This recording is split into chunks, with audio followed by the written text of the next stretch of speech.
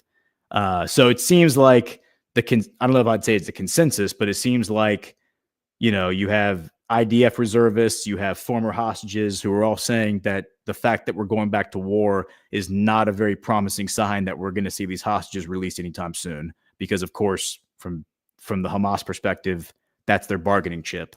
You could also argue that if they release the hostages, then there's no reason for the war to continue. But from their perspective, they want the prisoners, like the thousands of prisoners who predate October 7th, they want them released. So that was what the negotiation, I think, was happening.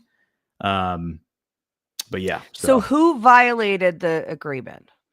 Well, according to Barak Ravid, it was Israel, and he's an Israeli journalist. But there was no sign that Hamas didn't attack Israel, as far as I know. But wasn't the agreement that the hostages had to be returned? All of the I remember President Trump talking about all of the hostages need to be returned, or there's going to be hell to pay. I think what Trump said is all the hostages need to be returned by this Saturday. And to me, that was kind of like Trump forcing Netanyahu's hand, because he said, I can't speak for Israel, but that's what I would say. If Israel wants to change his mind, they can change their mind. And at first, Netanyahu was like, yes, I'm in total agreement. This Saturday, all or nothing. And then I think on Friday of that week, Netanyahu said, all right, we're still negotiating. We think we can get a better deal if we give him some time. So we're going to let this play out for a little longer. But yeah, I mean, that was certainly the deal. The deal was that all the hostages were going to be returned, and they weren't. Well, that was the deal. That was what Trump said. Trump said, I think the original deal, the 3-phase deal, was always phase 1, phase 2, phase 3. We never even got to phase 2. Phase 2 never even happened. So they were still in the process of doing phase 2. I think Hamas released there were 3 hostages that got released early on from the early phase 2. And then Israel released a bunch of hostages, or prisoners. So it's phase 2, as I understand it, never even really got through the full cycle. But Smotrich said that if phase 2 happens, he's going to resign from the government, which I think is part of the reason that Netanyahu couldn't allow phase 2 to happen, because he wouldn't be prime minister anymore. I was just looking to see if President Trump said anything yet. I don't see anything. What I did see is this is definitely worth mentioning, is Barak Ravid's, and I like Barak Ravid's using his feed because Trump likes Barak Ravid. That's his preferred go-to for Israeli journalism. That's who he uses for all of his interviews. Let's see. So share this tab, and then so he's talking about. Can you zoom in a little bit? Yeah, so he's reporting on the Trump-Putin phone call, which I haven't looked into yet. But yeah, I have that. I can actually read President Trump's recap if you'd like. Oh, yeah. Okay, perfect. Let's do that. Donald Trump on Truth Social. My phone conversation today with President Putin of Russia was a very good and productive one. We agreed to an immediate ceasefire on all energy and infrastructure, with an understanding that we will be working quickly to have a complete ceasefire and ultimately an end to this very horrible war between Russia and Ukraine. This war would never have started if I were president. Many elements of a contract for peace were discussed, including the fact that thousands of soldiers are being killed, and both President Putin and President Zelensky would like to see it end. That process is now in full force and effect, and we will, hopefully, for the sake of humanity, get the job done. Did he mention Iran in Nope, that was it. I didn't think so. Total. Okay. Yeah. I mean, according to Barak Ravid, and I mean, we need to hear from Trump, I think, or at least the White House.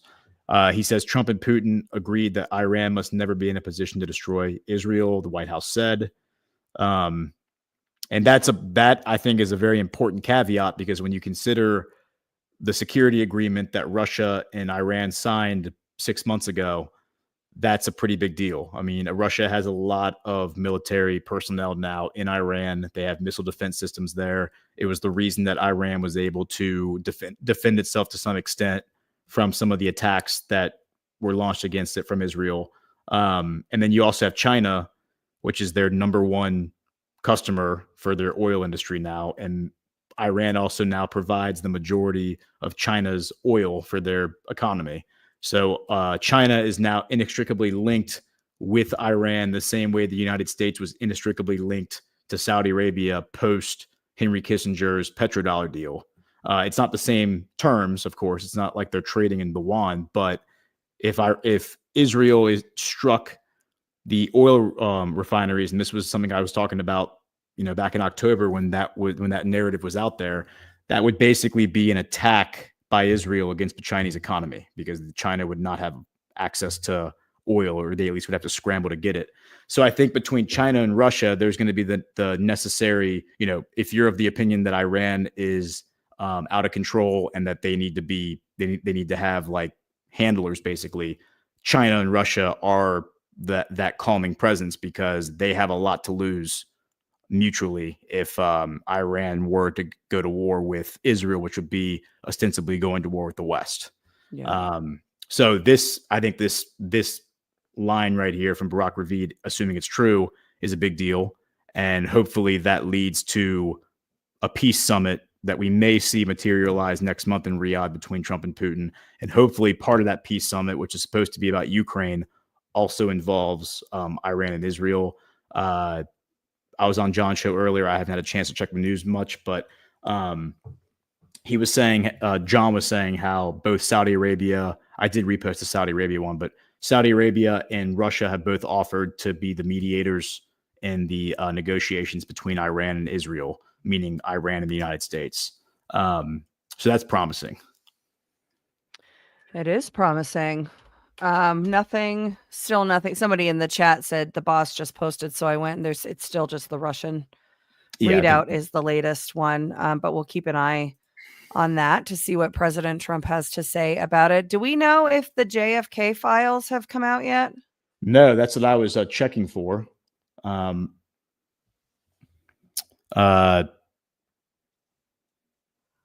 You see, this is off topic, but Chief Justice John Roberts declined to get involved at this point in the deportation thing. In my opinion, if the courts feel that they have the ability to stop the chief executive, the commander in chief from executing a plan, that needs to be original jurisdiction in the Supreme Court.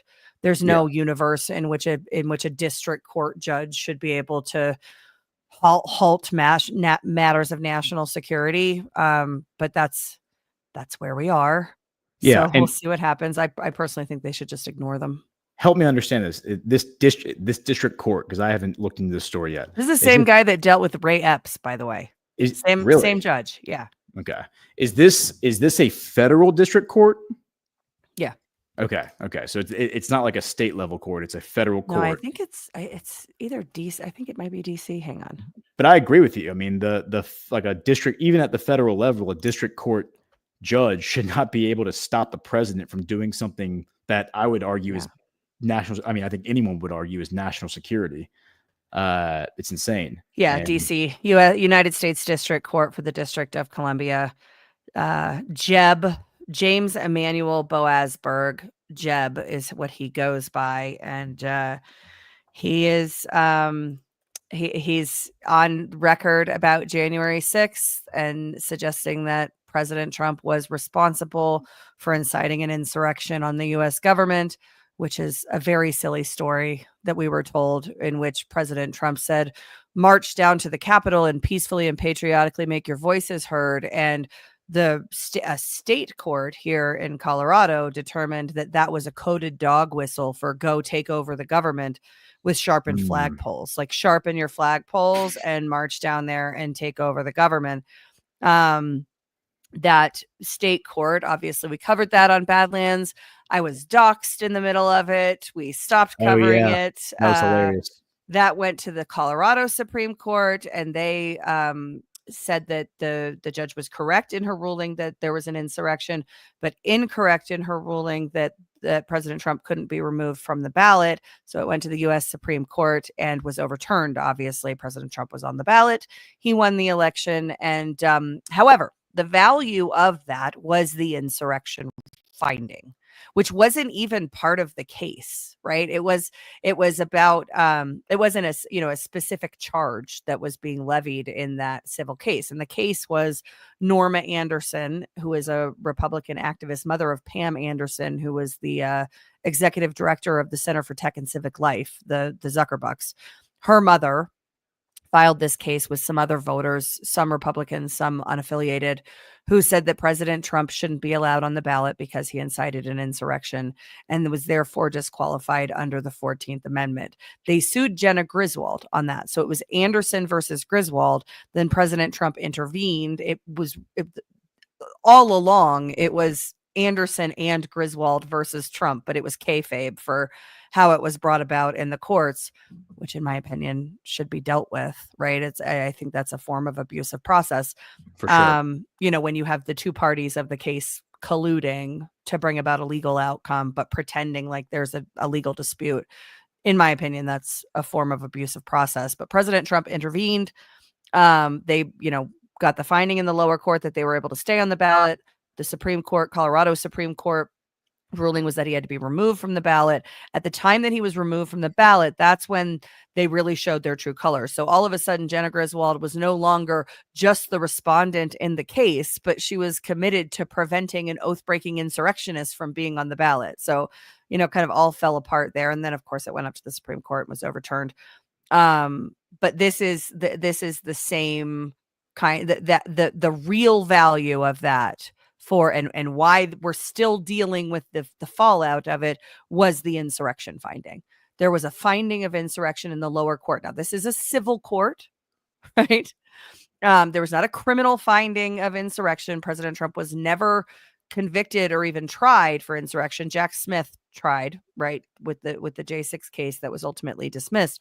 Was that a bench trial or a jury trial? It was a bench trial. It was a bench Yeah. trial. Okay. Meaning They were, I believe they were denied. A judge found them guilty, not a jury, but okay.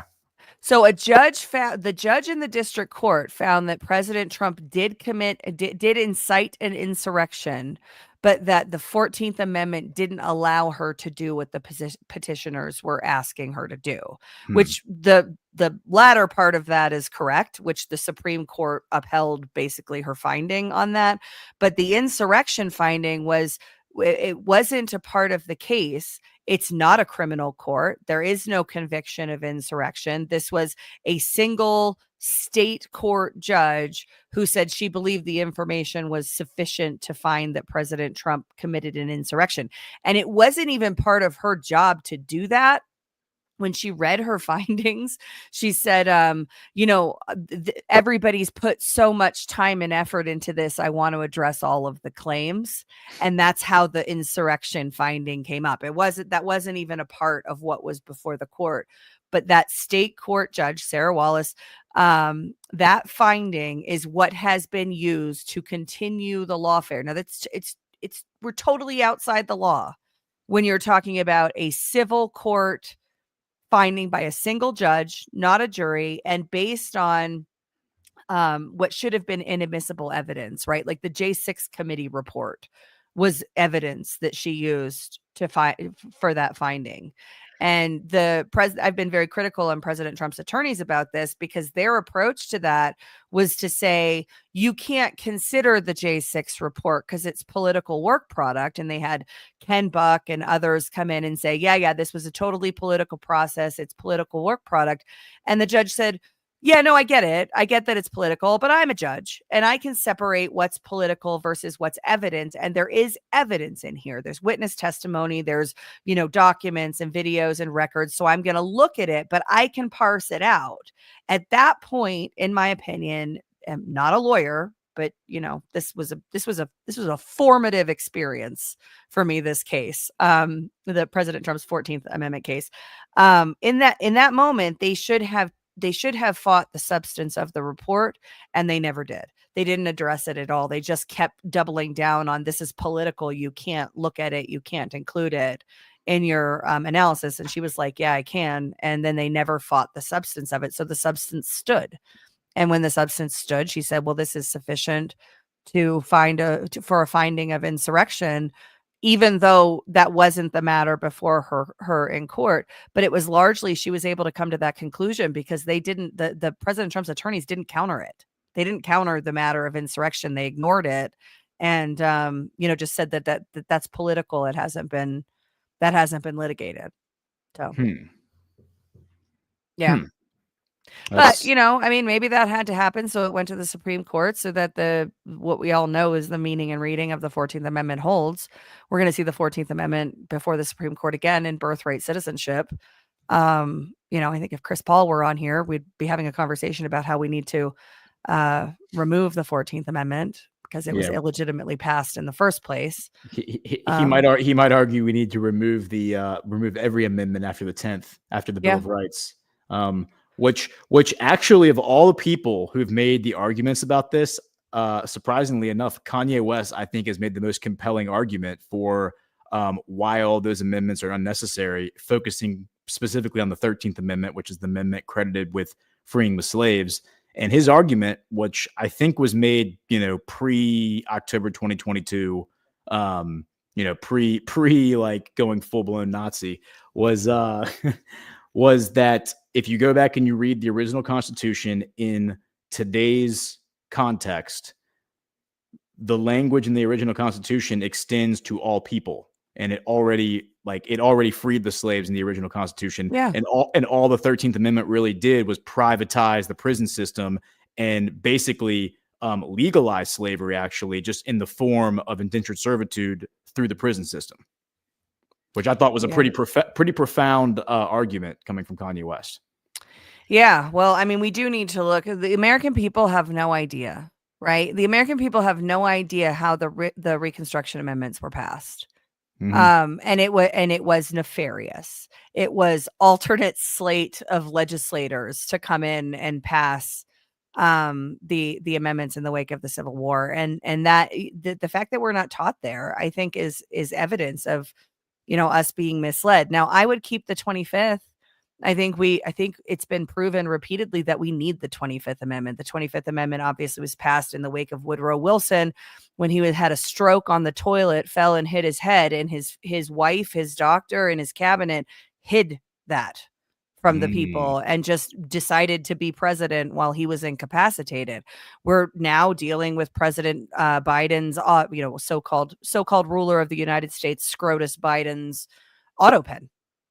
What was done with the auto pen while the president was incapacitated. So I think the 25th Amendment, I think, is a good one. I think a lot of this needs to be revisited, though, because our form of government was fundamentally changed, and the ratification of those amendments is very much in question if we're talking about it being done lawfully. Yeah. If we're talking about, well, it was done and, it's 100 years ago, so there's nothing you can do about it. It just is what it is. Those amendments stand. Then, I think we're in a precarious situation as a country. But if we're going to have an honest conversation about our rights under the Constitution and what has been done to the Constitution and how those changes were ratified, I think we're going to end up with some amendments going away. Yeah. Yeah. And which one's the one about the Senate? Is it the 16th? 17th. The 17th. senators are by popular election instead of by the legislature. That was the death of states' rights, by the way. That's a big one. That's a really, 'cause that's exactly what it is. It's the death of states' rights, and it basically removes the authority that the states would have over Congress. It removes the interest of the states in the federal government. The states have no voice in the federal government because the senators were meant to be that voice. 2 senators were meant to go into the Senate to represent the states as determined by what the policies and processes in the legislature was, right? Yep. What is the state government's position on things? That was meant to be what the Senate was Yeah. those 50 states coming together, 2 from each state, and representing the interests of the states. By making them popularly elected, you could say, oh, well, we gave it to the people. Bullshit. You gave it to the parties. The Yep. parties now control the entire federal government from a political standpoint and from an interest and policy standpoint. Why is it that all Democrat senators vote as a block, right? There's no nuance, there's no freedom of thought there. They vote as a block in the Senate. Well, because it's run by the party.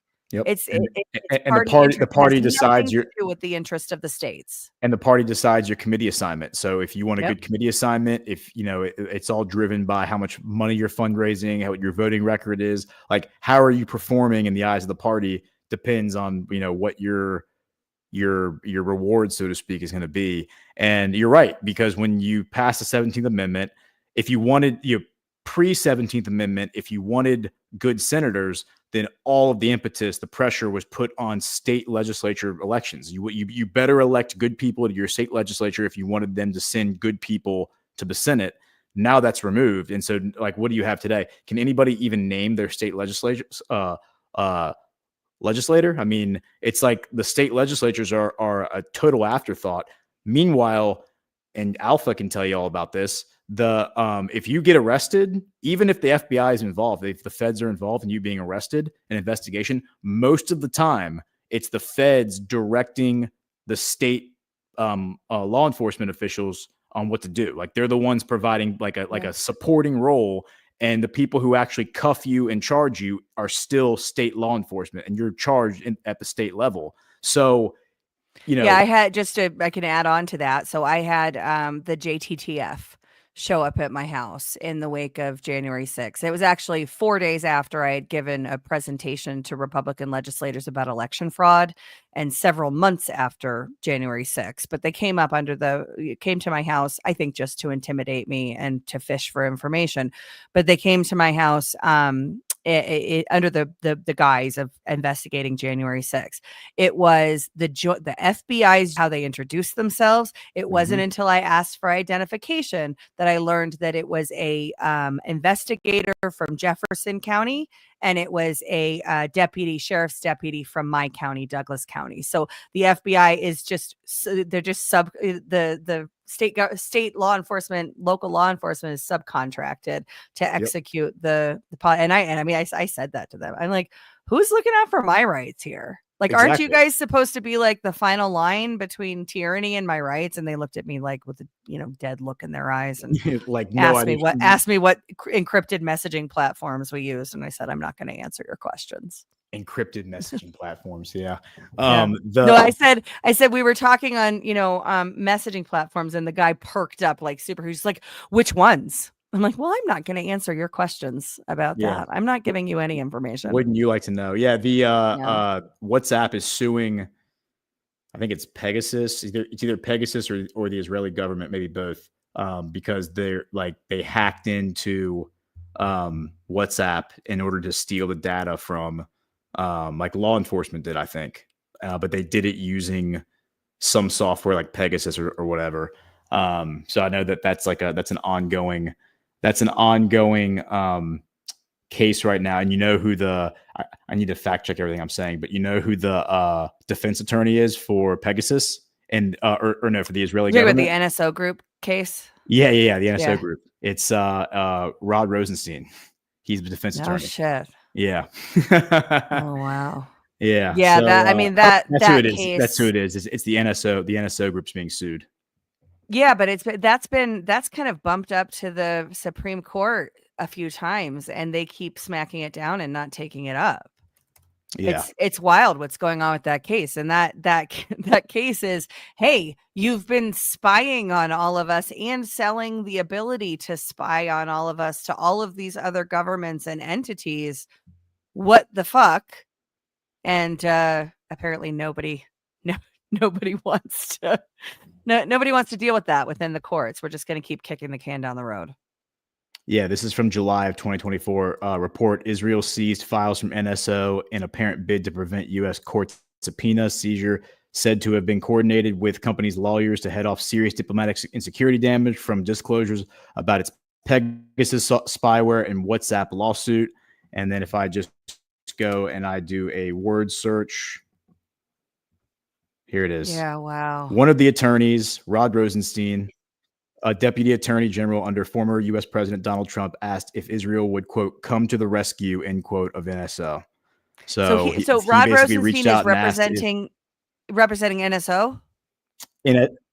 he's representing NSO, and he reached out and asked if the Israeli government, which I believe is a business partner of NSO, because I think that's how it Yeah. works over there. It's kind of like China, like the government And gets it's a percentage spyware, of the so of course they company. are. I mean, we're talking Yeah, about the most yeah, powerful it's- spyware in the world. We're talking about the ability For for sure. them to put shit on your phone. You have no idea it's there. You can't tell it's there. It's probably on ours, right? We talk a lot of shit about governments, and you particularly talk a lot of shit about the government of Israel. So I would imagine that you have Pegasus on your phone, and it tracks everything you're doing, where you go, who you talk to, what you text, what you say on the phone calls, all of these things. That's the tool we're talking. This case, NSO, WhatsApp and NSO group, is about that.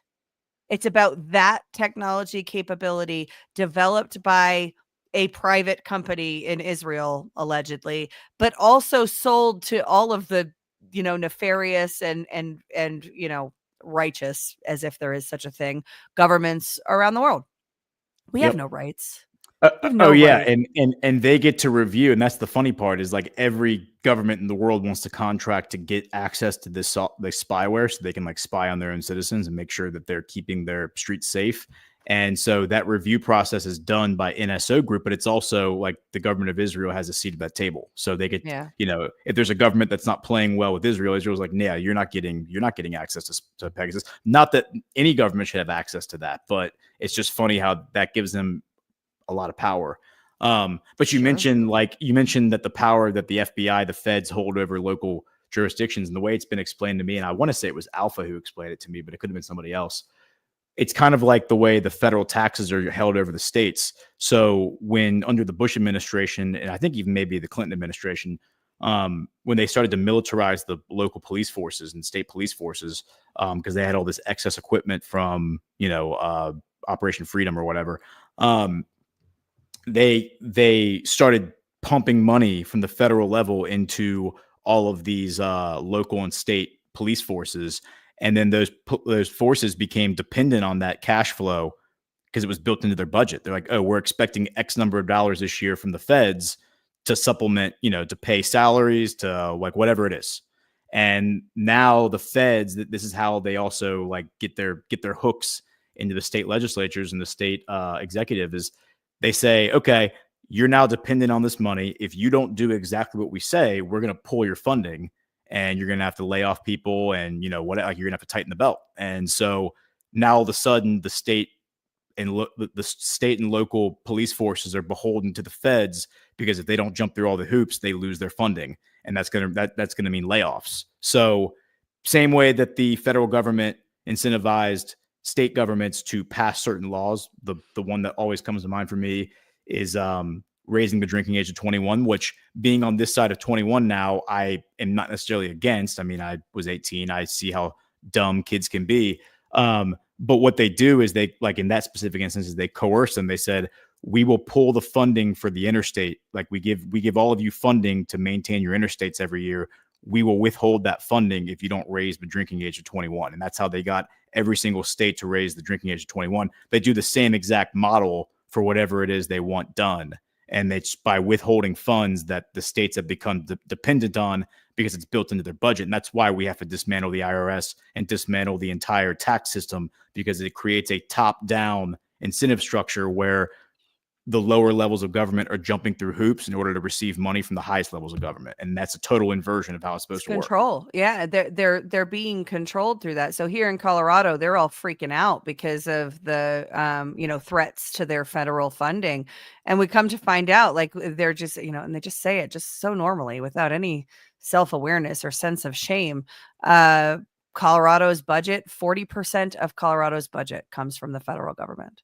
No, we have a lot of BLM lands and, a lot the military industrial complex is, based here in El Paso County, Colorado Springs, but it's a mechanism for control. The states are going to do what the federal government wants, because if they don't, they're not going to get their money, which means the states actually have no rights. But we knew that because, that was the 17th Amendment. It's all so fucked. So Rookie Irish makes a really good point here. Then I think what they meant to say is, shouldn't it be illegal to withhold federal tax dollars? And I agree. And this is going to present an interesting paradigm, because even though we are ostensibly, hopefully, moving towards an abolishment of the IRS and the tax system as we know it, and more towards a sovereign wealth fund that's perhaps financed through tariffs and asset seizure and, maybe other things, maybe like deal making partnerships, etc., things that Howard Lutnick has described. That still means that we're going to have government funding that comes from the top down, because these are deals that are being made at the federal level, at the international level. And so that still puts us in a pickle, because if the state governments continue a taxation system. I mean, state taxes, at least where I live, are nothing compared to the federal taxes. But I mean, all that needs to be adjudicated, of course. But they make a great point. How do we create the incentive structure so that this mechanism of control doesn't exist anymore? And that's something that I think needs to be talked out and hashed out. And people who, with constitutional lawyers, people who are constitutionally minded, should be involved in thinking about how you create those paradigms. But this was something that I had proposed, I think, at the last GART, or before GART, as a potential GART panel. But wargaming, if you put yourself back in the 1780s when they were doing the constitutional congresses and the discussions they were having, how do you create a system that is designed to prevent corruption? And it's all about the incentive structure, and it's all about checks and balances, and who has the power over who, and who is looking over whose shoulder, and who's making sure that the guy next to him isn't abusing his power. And, is it that the state... You know what you didn't say? What's that? Fucking consequences. And that's we have everything you just described. We have checks and balances. We have people looking over other people's shoulders. We have things that, that we have rule sets that people are supposed to follow. The problem is when they don't follow them, when they violate the rules, when they violate the rights, there's zero consequence. There's zero accountability that happens in our current system. The government has the presumption of good faith. And we see that over and over and over again. It's true in my case. And it's, I would argue that, though, that it shouldn't even get to the point of it happening. It should get to the point where if it's set up properly, that before they even have the ability to act on whatever it is they're trying to do, the mechanism kicks in, and whatever the checks and balances says, nope, you can't do that. It's already, it cuts it off at the pass. So the consequence is that you're just not allowed to do whatever it is you're trying to do, because that's not a consequence. That's a rule. I would argue that, yes, that's a rule, not a consequence. And then, of course, if you subvert the rule, now you're talking about obstruction of whatever, federal procedure or government procedure, whatever it is, obstruction of justice. Then you're talking about this is kind of the Bitcoin maximalism viewpoint, right? That if we set up the system in the correct way, they won't be able to screw us. And AK Lou in the chat says corruption will always find a way. And I think that's true. Well, corruption will find a way because it will subvert the system. And so if the only way to find... Or exploit the system. Exactly. But I'm saying I'm not taking the viewpoint that, if we set up the perfect system, that we're never going to see evil again. I think evil always is going to reinvent itself and adapt itself. But if the only way it can subvert the system is by operating outside of the system, meaning breaking the law, that's a very different problem to deal with than the problem we have right now, which is it has infiltrated the system and weaponized it against the people. It's changed the system to make the criminality totally legal. And that's the problem that we're dealing with. And so how do you set the system up to prevent that from ever happening? So the only consequence you're dealing with is criminal prosecution, which is a much easier thing to deal with than having to, argue in court over the legality of things that were put into motion or put into law 50 years ago, 100 years ago. Yeah. It sounds like vaporware. to me to set up a system that can't be subverted or corrupted, especially like, so again, if we're going to talk, like if thinking about the Bitcoin as the system for that, what about the role of whales? Who are the full node owners who have the ability to accept or reject blocks, right? Who are those people? We only know about a third of them. Only about a third of them are discoverable, but the people with the most power within that ecosystem, the decision rights to accept or reject blocks, 2/3 of them are hidden from the network. So you can't see them. You can't know. Are they BlackRock? Are they government nation states? We don't know. We're not allowed to know. So I still think like the promises, and I'm not anti-Bitcoin. I am anti throwing away our liberty and recognized rights for a piece of technology. That's where my resistance comes from. And to say that, like the Bill of Rights doesn't matter anymore. It needs to be rewritten and relooked at in the context of this brave new technology world, I think is a mistake, because I don't know if technology will always change. anyone who's arguing that, I think, is foolish. G-Money it's on his Substack. He's written how the Declaration of Independence and our rights framework needs to be restructured.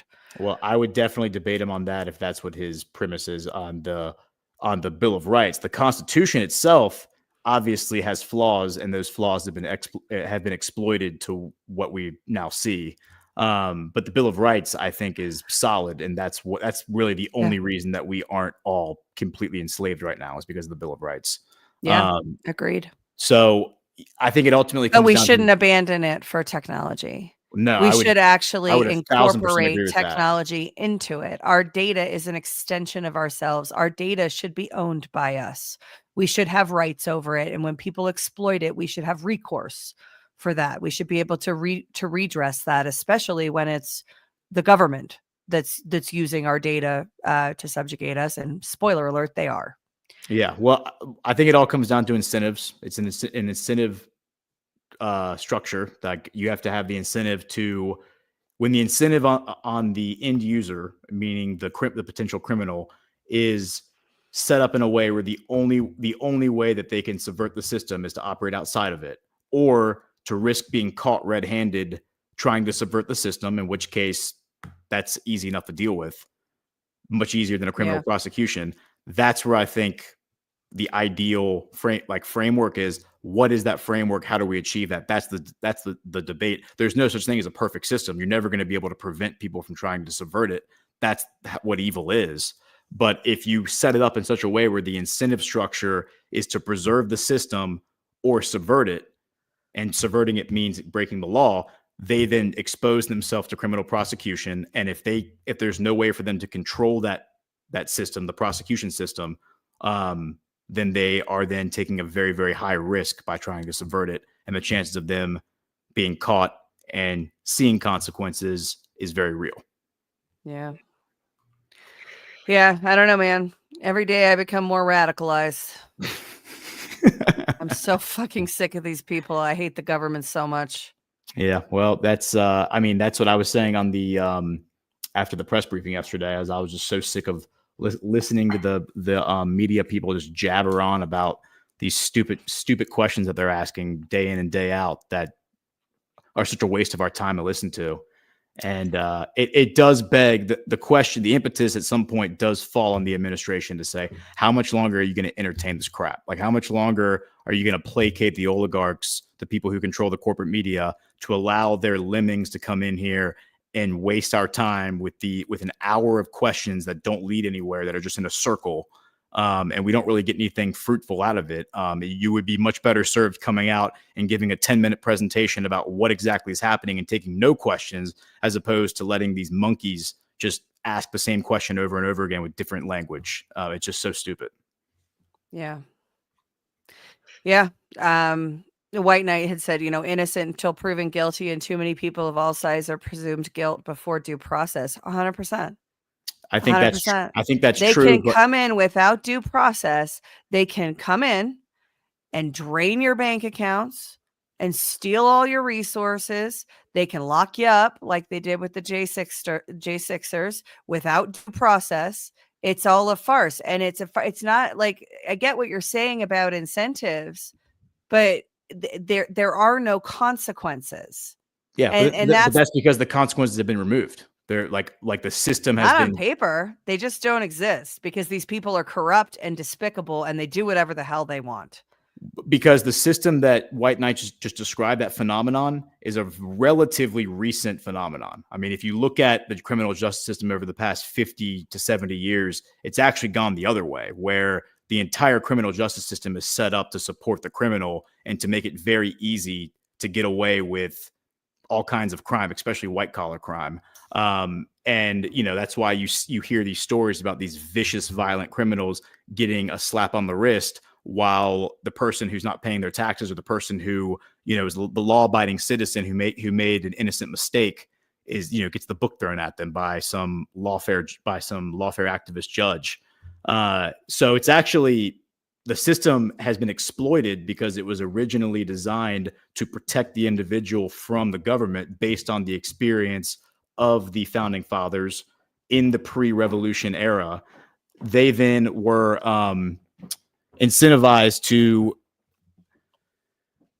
protect the individual. And so then the lawfare then leaned into that and made it much, much harder to go after the criminal and bring real consequences, which is why you never hear about, pedophiles going to prison for the rest of their life, or the pedophiles being executed, or pedophiles being castrated, or anything like that. Like, it's unthinkable that we're going to execute because of their rights, drug right? dealers for killing Yeah. hundreds of people, as Trump has talked about. That's like yeah, because of their rights. Exactly. So that's how the system has been inverted versus what White Knight's describing is actually what Britain was doing to the American colonists before, which is no due process, throw them in jail without charges.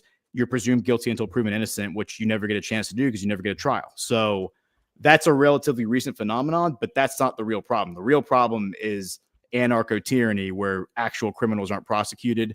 And the people, like, you will face a $500 fine for speeding, but your house isn't safe because violent people can come riot and burn a city to the ground with no consequences.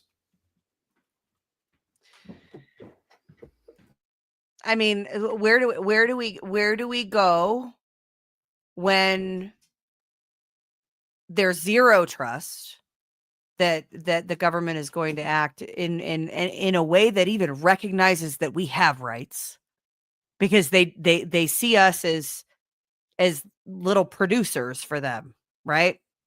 And if we don't comply and we don't, it's I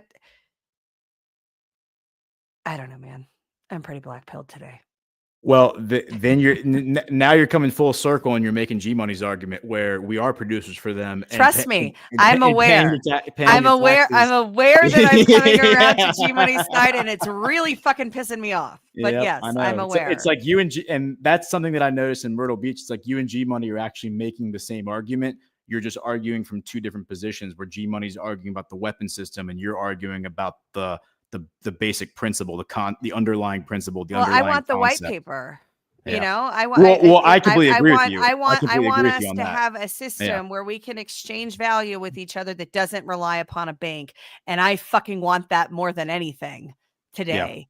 Yeah.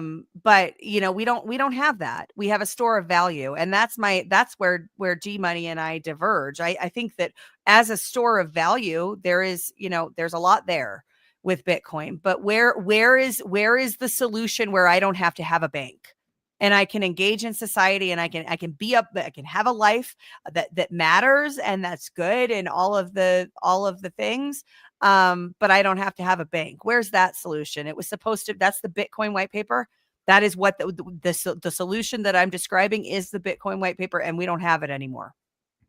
It's only a store of value. And that, to me, that's where I get back to the Prussian thing, right? You and I talked about this at GART before you fell asleep and became a meme. This is actually the conversation that Ghost and I were having when he fell asleep on Max and Love's Glory's shoulder. It was very, very high level, I put you very to sleep. intellectual conversation. Yeah, it was enough to put you to sleep. But to me, it's 2008. This is my thought experiment for everyone, right? It's 2008. You're Prussia. So if you haven't read Prussiagate, go read Prussiagate. the majority of your power base lies in the banking system. It lies in the control of the financial situations through the Federal Reserve, Vatican Bank, Bank of England. The banking system is the core of your power base, right? So it's 2008 and you see the Bitcoin white paper. And if that thing can scale, if they can scale Bitcoin, it makes banks completely obsolete. It's a massive threat to your power base. How do you subvert it? Because in 2008, you have time, right? You have the time to be able to kind of plot and figure out how, okay, nobody really sees the level of threat that this thing is right now. We have time. What do? I think you change it into a store of value.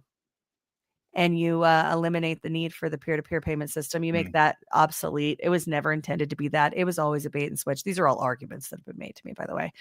And MPG Stewart, yes, I do know the Lightning Network. As soon as you go off chain, you're ostensibly introducing a whole bunch of different code bases and different elements of trust. So you're reconciling on the base layer, but the promise of Bitcoin from a transactional standpoint has now moved off chain. So it's not as much of a solution for me as people claim it is, because of the amount of trust that's injected into the system when you do that. Yeah. Well, before we get to a solution, we have to deal with the existing problem, which is, of course, the central banking system, which is far more complex. It's a much bigger issue than just the fiat printing. The money printing is only a relatively recent phenomenon, really starting in 2008 with quantitative easing, as they call it. But the bigger issue is the derivatives and, their ability to place all these bets, these future bets, and over leverage themselves in order to make money, and having whatever it is, 1.4 quadrillion in outstanding derivatives. And once those start getting called, with only $2 trillion in assets, $3 trillion in assets total among the three largest banks, that's going to be a real problem. And so how do you fix that? How do you address it without causing widespread panic and terror among the population once they realize that the entire financial system is fake? It's all fraud. It's all smoke and mirrors, and the people who have extracted all the wealth out of the American people. As long as 85% of Bitcoin holders are using custodial wallets, it's not a threat to the regime at all. You mean like keeping their money on the servers as opposed to self-custody? Keeping their money in custodial wallets, whether it's Coinbase or you're doing it through your bank or whatever, as long as you're, and that's 85%. It's a relatively similar issue, potentially a similar issue to what we have right now. Yeah, I agree with that. Yeah, because if you keep your money, in Coinbase or whatever, they can seize it and will if you become an enemy of the state. Correct. Right? So you have to take custody, and which G-Money talks about all the time, right? And I'm fully on board with, fully 100% bought into that position. But 85% of people that own Bitcoin don't. Yeah, that's true. That's very true. It's like the threat of the white paper has been neutralized, in my opinion, and I don't think that's an accident. That's interesting. And it's been turned into warfare, which is super Prussian. Yeah, that is also true. Let me see if has anything come out, the JFK stuff? Or is this just? Let's double check. Is this just Last not time I checked, happening? no. I did find there was a link earlier that was put on X, and it was the link to that old repository. Let's see. I feel like that would break the internet, right? Yeah, I mean, I feel like it would be the first thing that. Who we need to ask? Una Banca. Let's look up her. What's she saying today? Yeah, seriously. She needs to tell us what's going on with the. All right. She says, I've received official this was last night. I've received official confirmation from U.S. National Archives. Do you guys see John's response to this tweet? Wait, let me see. I love it so Pull it up so much.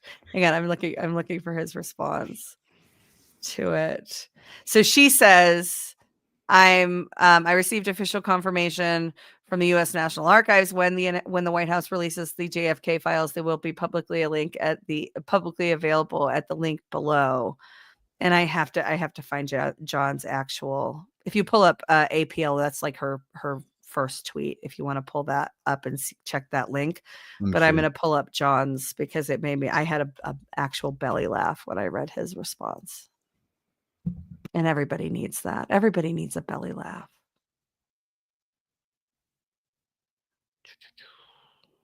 See where. So the last one I see from her says all JFK files will be released tomorrow. Will be housed at the link below. Yeah, here it is. Hold for processing. So John says, glad you clarified. The President JFK assassination records collection is the last place I would have checked otherwise.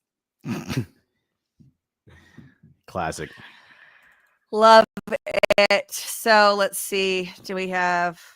Oh, sorry. I just stopped sharing. And this is actually important to share.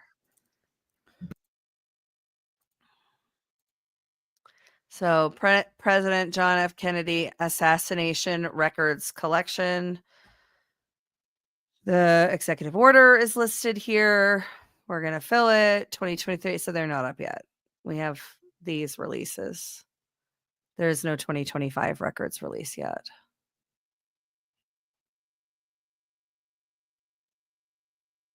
This could just be another rug pull from Trump because he's going to be well, it's funny because like I'm looking around like X right now, and you know, people like Roger Stone are like posting things about the JFK assassination that and obviously I think people are trying to, like, someone like Roger Stone is trying to get out ahead of the deployment, be like, hey, just to let y'all know, like, I mean, I'll share the post because this is not something that I've seen people posting up until very recently. Let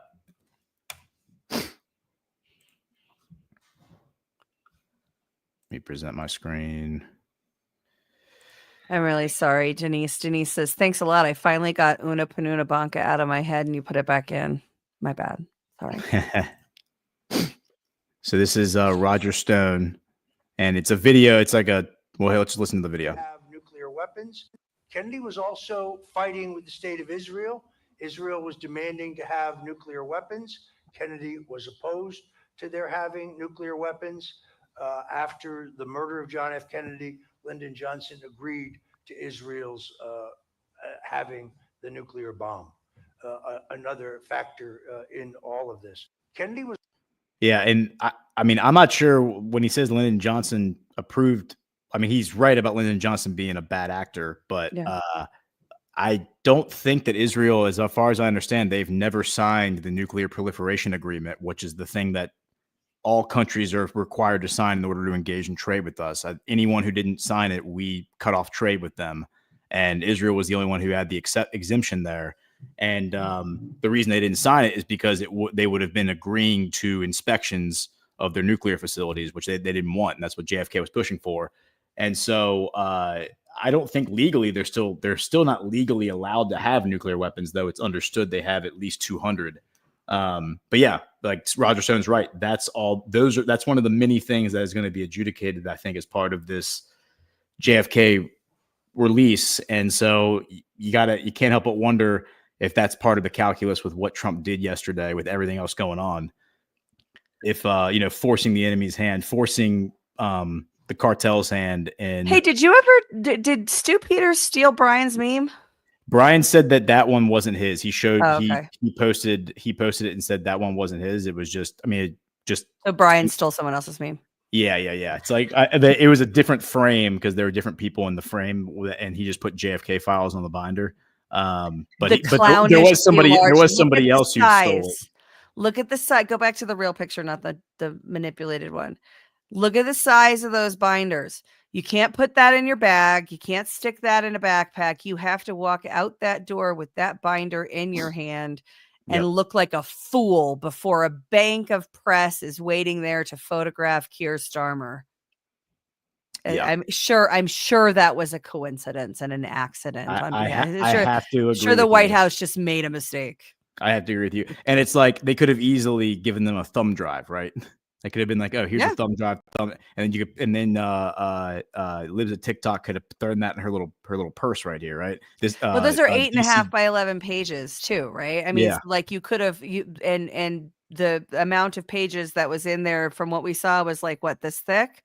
yeah. So it could have been, a much smaller binder. Like you said, it could have been done in a thumb drive. Why print it all out in that way? I think the entire purpose of those binders was for those specific people, a lot of whom abandoned Trump for Ron DeSantis, for them to walk out that door holding their clownishly large binders. I mean, That's think what about I how think the point that's was. such a good point. Think about how much time they wasted like printing all those out, 3-hole punching, putting them in the binder, compiling the binders together.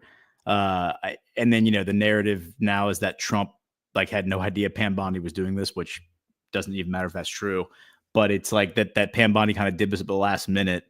It's like you could have easily just did copy paste files onto however many 15 thumb drives and then just pass the thumb drives out, and that would have been a much more efficient way to do it. But instead they did it this way for the reasons that I think you just mentioned. Yeah. I mean, like, so there's, it's obvious that they wanted, whoever was directing at the White House that day wanted this photo op to happen. So then the question is, what's the purpose of the photo op? Well, I think it was a humiliation ritual for some people that are disloyal, but I also think that it took the heat off of them, off of the administration, right? And the White House is like, we didn't know anything about the binders, wasn't us. Pam Bondi's like, well, this is what we have, so I'm giving you what we have. Yeah, it's already all things that you have already, and it's even more redacted than what's in the public sphere already, but then it allowed them to narrative pivot to the FBI is holding, hundreds of thousands of files and pages and recordings and all this kind of stuff, the stuff we would expect would come with the Epstein investigation, right? He was allegedly surveilling everybody that he was selling kids to. Where's all of that? That's what, they sort of have led us to believe is in the Southern District, or the FBI field office in the Southern District of New York. So we'll see. But I think that it was, it was masterful, and it bought them several weeks on the Epstein files. Yeah. Mm-hmm. And smacked a couple of disloyal assholes in the face in the process. Yeah, and it's worth noting that I haven't seen any like deep dives by any of these people in that picture. Like where are the findings, right? I mean, you were given this you were given these binders, like where are your deep dives into the information in the binders? And the truth is because excellent question. Yeah, it's like all that information was already out. It was out 5 years ago. You can find the deep dives that were posted 5 years ago, but none of them have come out and been like, oh, wait a minute, all this information was readily available, because they don't want to admit that they were, played the fool. So. Well, played the fool they were. And it was delightful for all of us. Yep. So, all right. Well, do we need to play a what do we have stream, coming or? up? We should probably head back. I think we've got, what do we have? It's almost 4, or it's almost 2. No, it is almost 2 here. So it's almost 4 Eastern time. So 1 hour left. What hearing was playing? The education one was really good this morning. I was listening to that while I was I think dealing Jessica with said, banks. I think Jessica said the education one was finished, and she said that, let me see. We have the UN Security Council holds meeting on the Middle East humanitarian efforts. We have That's a good one. Let's do that one. Okay, we'll do that one. All right, everybody, just want to let 11. people know today at 6 p.m. Eastern, Brian and I are doing our first episode of Badlands Book Club. So Based Book Club is moving to Badlands. It is Badlands Book Club. We're still doing Government Gangsters, but we were only on chapter 3. So we're starting from the beginning for folks that will just be joining us. It's okay if you haven't read the book, because we read the book as part of the show. The chapters of Government Gangsters are really short. And so we're reading them and kind of pausing and talking about them as we're reading them. So please, everybody, tune in at 6 p.m. Eastern for the inaugural episode of Badlands Book Club here on Badlands. Sweet. Awesome. Yeah, we're pretty excited about it. It's going to be fun. We have a new That's thumbnail for the show, because it looked like, as John said, it looked like Brian made the old thumbnail, the one that we used on our channels. Looks like he made it with a Texas Instruments calculator. I said it looked like he made it with DOS, but either way, it's not good. It's a Microsoft Paint. But yeah, so we have a new fancy thumbnail for the show, but it's gonna be good. Oh wait, we got. Do we have any rants? We have one rant. Rookie Irish $10. It ain't much, but this is for you, Ash. Sorry for the debanking issues. That's evil. Thank you. I appreciate you. Rookie Irish, and I think that's the only one. So okay, cool. Thanks, Rookie Irish. Appreciate you. Yeah, awesome. Well, yep. Everyone have a good day, and Base Book Club tonight, and Breaking History tomorrow. So yeah, and it's what's kind of fun is we have Base Book Club, and then right after that is Badlands Story Hour, which is Inglourious Bastards. So if you haven't seen Inglourious Bastards, watch that for your story hour homework before that show. But we kind of have the stories are the Tuesday now, which is kind of fun. And then, of course, Eye of the Storm follows Badlands Story Hour. Stay tuned to Badlands Media. We've got content all day. And Ramon 222 to answer your question, yes, but I'm in the middle of it, so I'm not gonna talk about it on the air. All right. Well, I'm gonna hit play, and we're gonna get out of here. So y'all have a good day. God bless everyone. This will play until 5:00 Eastern Standard Time. Yeah, and we'll drop the link to it Ghost will drop the link to it in case it's not over, because we will end the feed at 5 p.m. Eastern. But if you want to continue the hearing, the link will be available. All right. Cool. Thanks, everyone. Have a great day. See you. Meeting of the Security Council is called to order. The provisional agenda for this meeting is the situation in the Middle East, including the Palestinian question. The agenda is adopted. In accordance with Rule 37 of the Council's Provisional Rules of Procedure, I invite the representative of Israel to participate in this meeting. It is so decided. I propose that the Council invite the permanent observer of the Observer State of Palestine to the United Nations to participate in this meeting in accordance with the Provisional Rules of Procedure and the previous practice in this regard. There being no objection, it is so decided. In accordance with Rule 39 of the Council's Provisional Rules of Procedure, I invite Mr. Tom Fletcher, Under-Secretary General for Humanitarian Affairs and Emergency Relief Coordinator, to participate in this meeting. It is so decided. In accordance with Rule 39 of the Council's Provisional Rules of Procedure, I also invite His Excellency, Mr. Majid Abdulaziz, Permanent Observer of the League of Arab States to the United Nations, to participate in this meeting. It is so decided. The Security Council will now begin its consideration of item 2 of the agenda. I now give the floor to Mr. Tom Fletcher. Thank you, Madam President, and I welcome the opportunity to update the Security Council on the humanitarian crisis. Overnight, our worst fears materialized.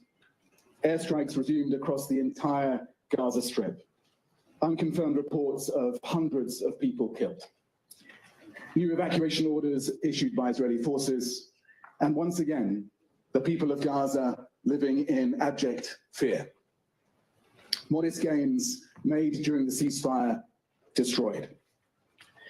Humanitarian workers remain on the ground. I'm in close touch with them, ready to provide life-saving support to survivors and carry out our humanitarian mission.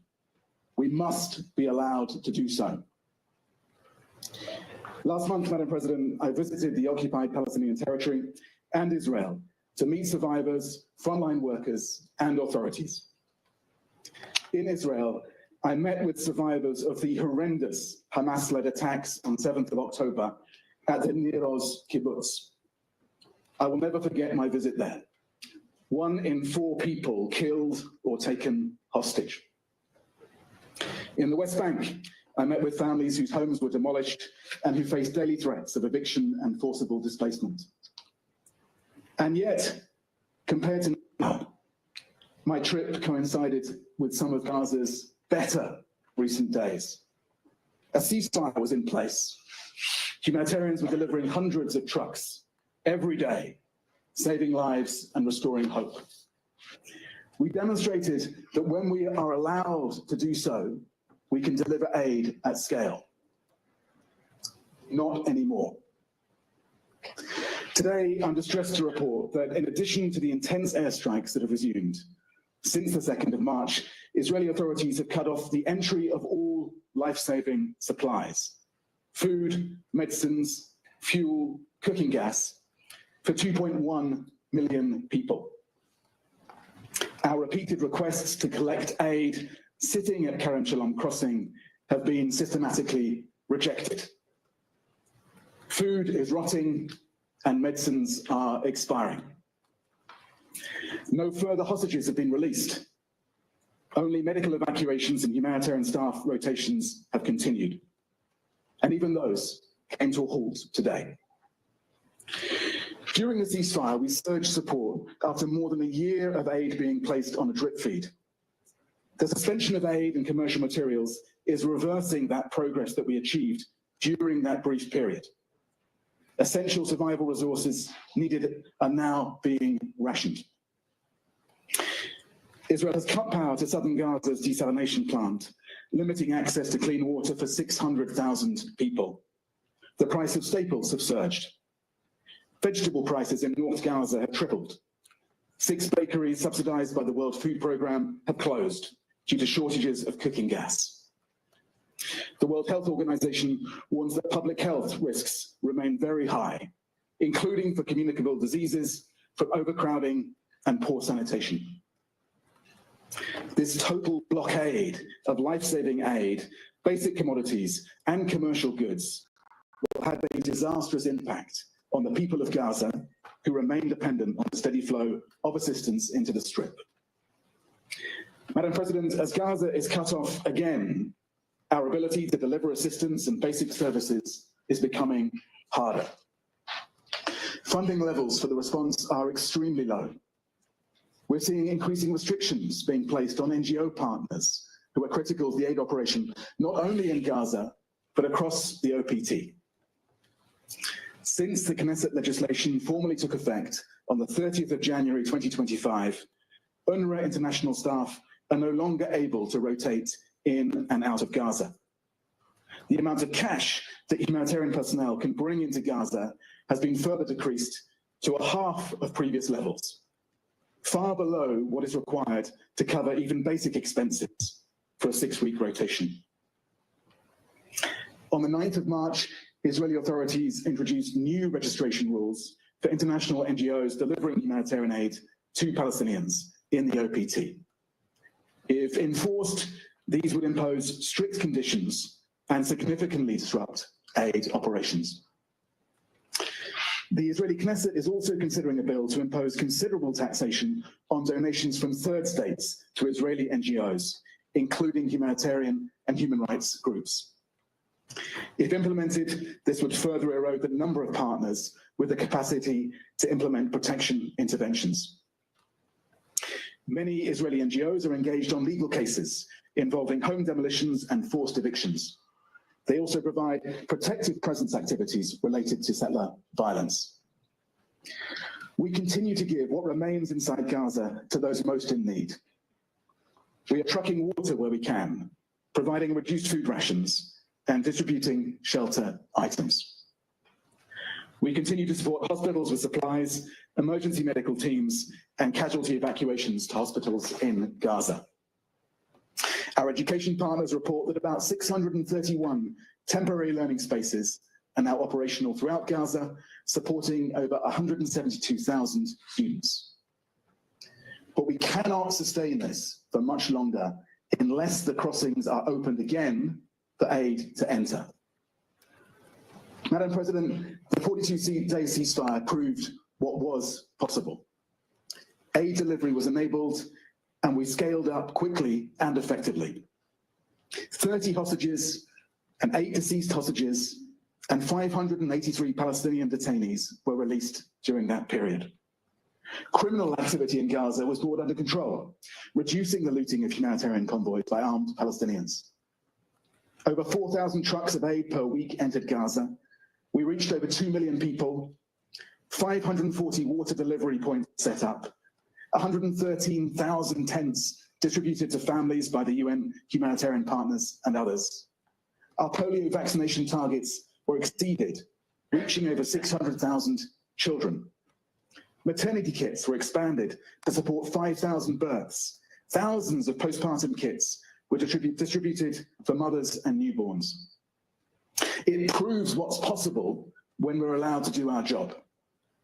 We cannot and must not accept a return to pre-ceasefire conditions or the complete denial of humanitarian relief. Civilians must be protected. Their essential needs must be met. International law must be respected. Madam President, I also have grave concerns about the protection of civilians in the West Bank. The situation there is an urgent crisis that must be addressed with the necessary international attention. Since the start of this year, 95 Palestinians have been killed, including 17 children, and 869 have been injured, including 179 children. The Israeli military has renewed wide-scale operations in the northern West Bank, deploying tanks for the first time in 2 decades. 40,000 Palestinians have been displaced in these operations, including from refugee camps and cities. Civilian infrastructure has been extensively destroyed. In Area C, Palestinian communities continue to be coerced off their land by settlement expansion, settler violence, and home demolitions. Hundreds of Israeli settlers have launched large-scale attacks on Palestinian villages, burning homes and destroying property. Over 800 movement obstacles, including over 20 new road gates and checkpoint closures, are severely disrupting Palestinians' access to work, healthcare, and essential services. Restrictions by Israeli authorities continue to prevent thousands of Palestinian worshippers from reaching holy sites. Madam President, 3 things need to happen right now. First and foremost, humanitarian aid and commercial essentials must be allowed to enter Gaza. Blocking food, water, medicine for people who need them is unconscionable. It also goes against international humanitarian law and the provisional orders of the International Court of Justice. Second, we must renew the ceasefire. Over 48,000 Palestinians have been killed and thousands more are missing. Over 1,200 Israelis have been killed. Over 100,000 Palestinians are injured, many with life-changing wounds. The return to hostilities overnight must cease. The suffering of the people of the region must end. A renewed ceasefire is the best way of protecting civilians in Gaza, in the OPT, and in Israel, releasing hostages and detainees, and allowing aid and commercial supplies in. And third, the humanitarian response must be funded. We have received only 4% of what is needed. We don't even have enough to get through this quarter. In closing, I am reminded of a message I saw scrawled on a hospital whiteboard in Gaza, written by a doctor who was later killed. A message that has stuck with me. Whoever stays until the end will tell the story. We did what we could. Remember us. Madam President, colleagues on the Security Council, will we be able to say that we did what we could? Thank you. And I thank Mr. Fletcher for his briefing. I now give the floor to those council members who wish to make statements. I give the floor to the representative of Algeria.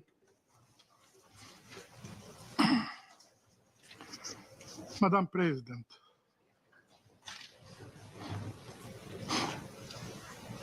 at the outset, I would like to express my sincere gratitude to Mr. Tom Fletcher for his sobering and alarming briefing. Algeria requested this meeting to address the blockade on Gaza, but recent development have made it more urgent and necessary as we witness another chapter of collective punishment being inflicted upon the people of Gaza. This is not a routine briefing on the ongoing suffering enduring by the Palestinian civilians in Gaza. This is not simply an account of deprivation. It is a plea for justice against an Israeli occupying authority that has weaponized starvation as a tool of war. This is, without a doubt, a war crime. The time has come for accountability. No one is above the law. Today, the world can no longer ignore the grim reality of the Israeli occupation. Today, the truth about the Israeli occupation overload for so long can no longer be hidden. As Algerians, we know, we understand the cruelty and the oppression of the occupation because we have enduring it for over 130 years. Occupation, the most horrible, the most shameful chapter in modern history, continues to wreak havoc, and it must be ended wherever it exists. Madam President, for now over 2 weeks, not a single aid truck have been allowed to enter Gaza. Not one. This deliberate blockade, timed to coincide with the holy month of Ramadan, is a calculated effort to break the resilience of the Palestinian people. With nearly 18 months of hunger already endured, 80% of Gaza's population has seen their sources of food vanish. Yet, as if starving people weren't enough, the Israeli occupying power is using water, yes, water, as a weapon of war. UNICEF reports that only 1 of 10 people in Gaza have access to clean water. And Israel has also taken the step of cutting off Gaza's electricity supply. The result? The sole desalination plant in Gaza is about to shut down, leaving an already weakened population without clean water. Without clean water. Are we really going to wait until more lives succumb to hunger and to epidemic? Madam President, this is not just about withholding aid. The Israeli occupation has targeted the entire Gaza's food system, making it impossible for the people to feed themselves today and very difficult to sustain themselves in the future. According to the UN Special Rapporteur on the right to food, Mr. Michael Fakhri, Israel is not merely obstructing aid. It is methodically dismantling Gaza's food infrastructure. Moreover, after attacking UNRWA, the backbone of Gaza's humanitarian aid, Israel, as an occupying power, has imposed new restrictions on all NGOs, thus creating new administrative obstacles to their ability to operate and assist the Palestinian people.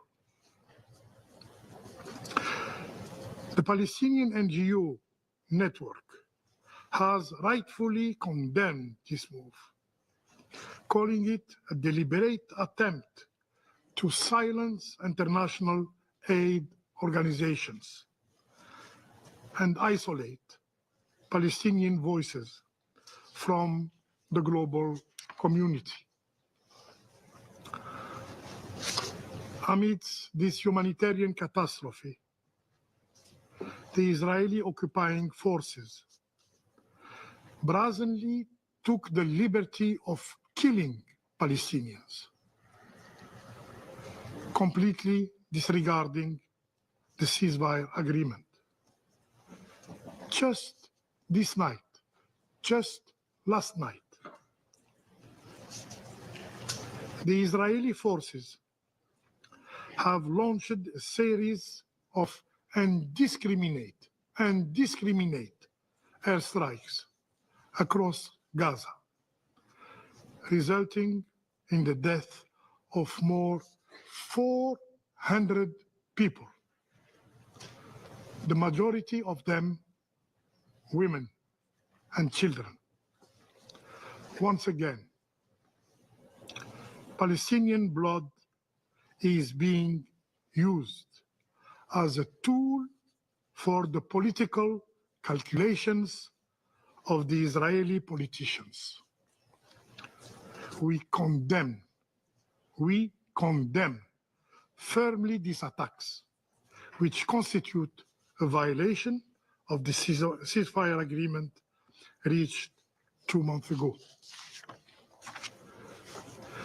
And we remind all parties that Resolution 2735 guarantees the continuation of the ceasefire as long as negotiations are ongoing. We also emphasize the responsibility of the mediators, the United States, Egypt, and Qatar, in ensuring compliance with the ceasefire agreement. Madam President,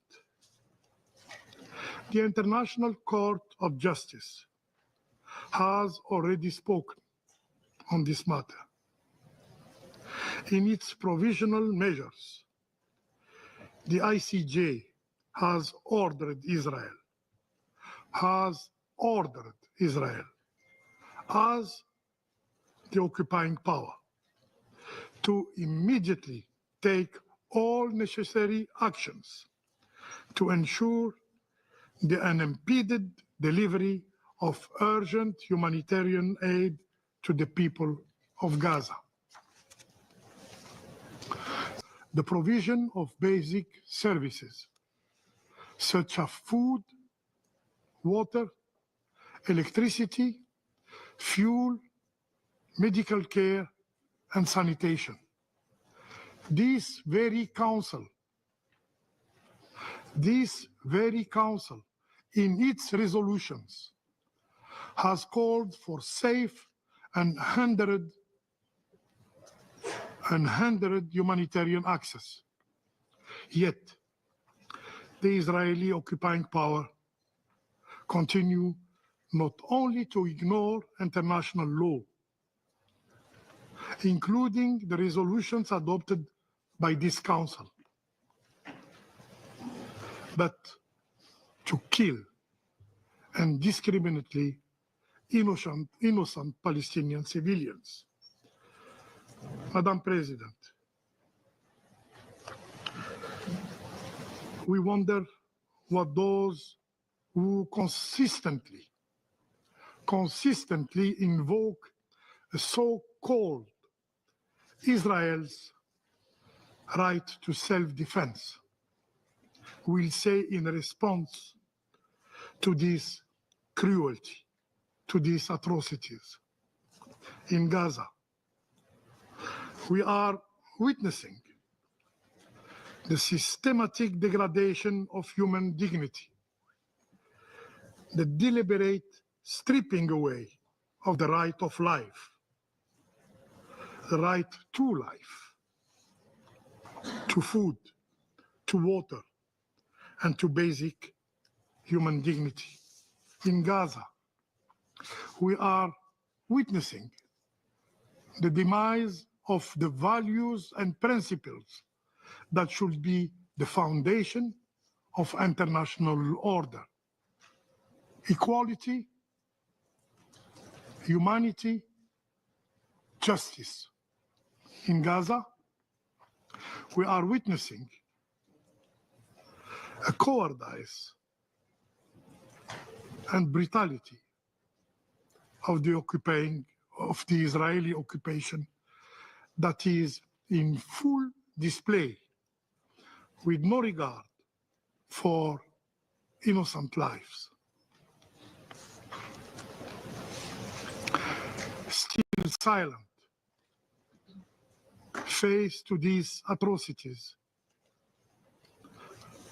the relevance of this council is seriously questioned. Will it ever dare to take responsibility?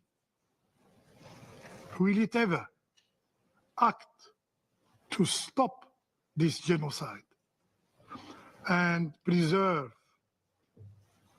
what remains, if any, of its credibility? I thank you. I thank the representative of Algeria for the statement. I give the floor now to the representative of Somalia. Thank you, Madam President. I wish to begin by thanking USG Fletcher for his sovereign briefings and on the latest development in Gaza. The scale of destruction and loss of life demands our immediate attention and action. The humanitarian catastrophe unfolding in Gaza has reached unprecedented level of severity. We express our profound concern about the inconceivable decisions on March 2nd to halt humanitarian aid in Gaza by Israel to a territory where over 2 million people, including 1 million children, are desperately struggling to survive.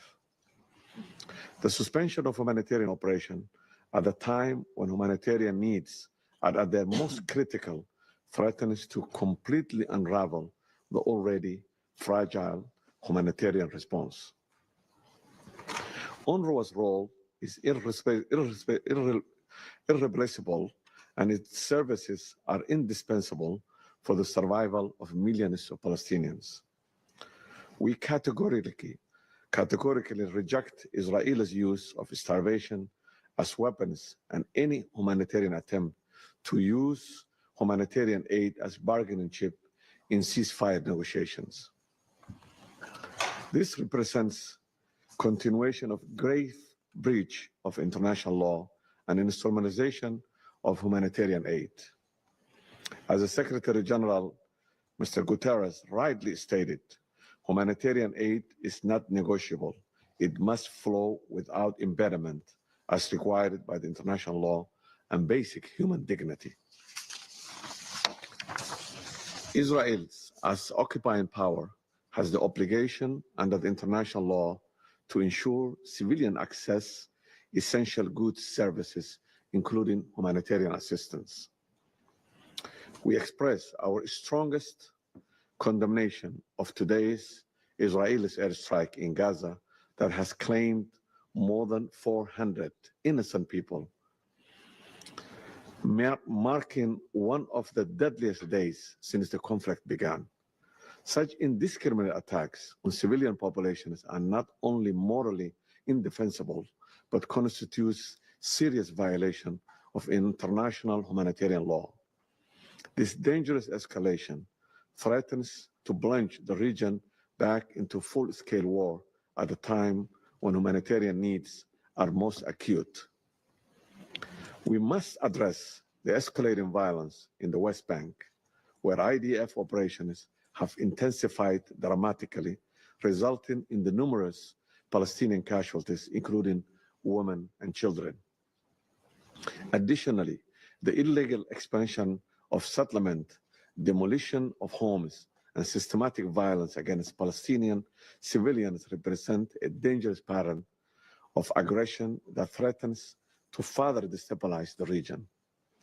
A definitive ceasefire now is the first step to ensure the population, including women and children, are protected from further physical and psychological harm.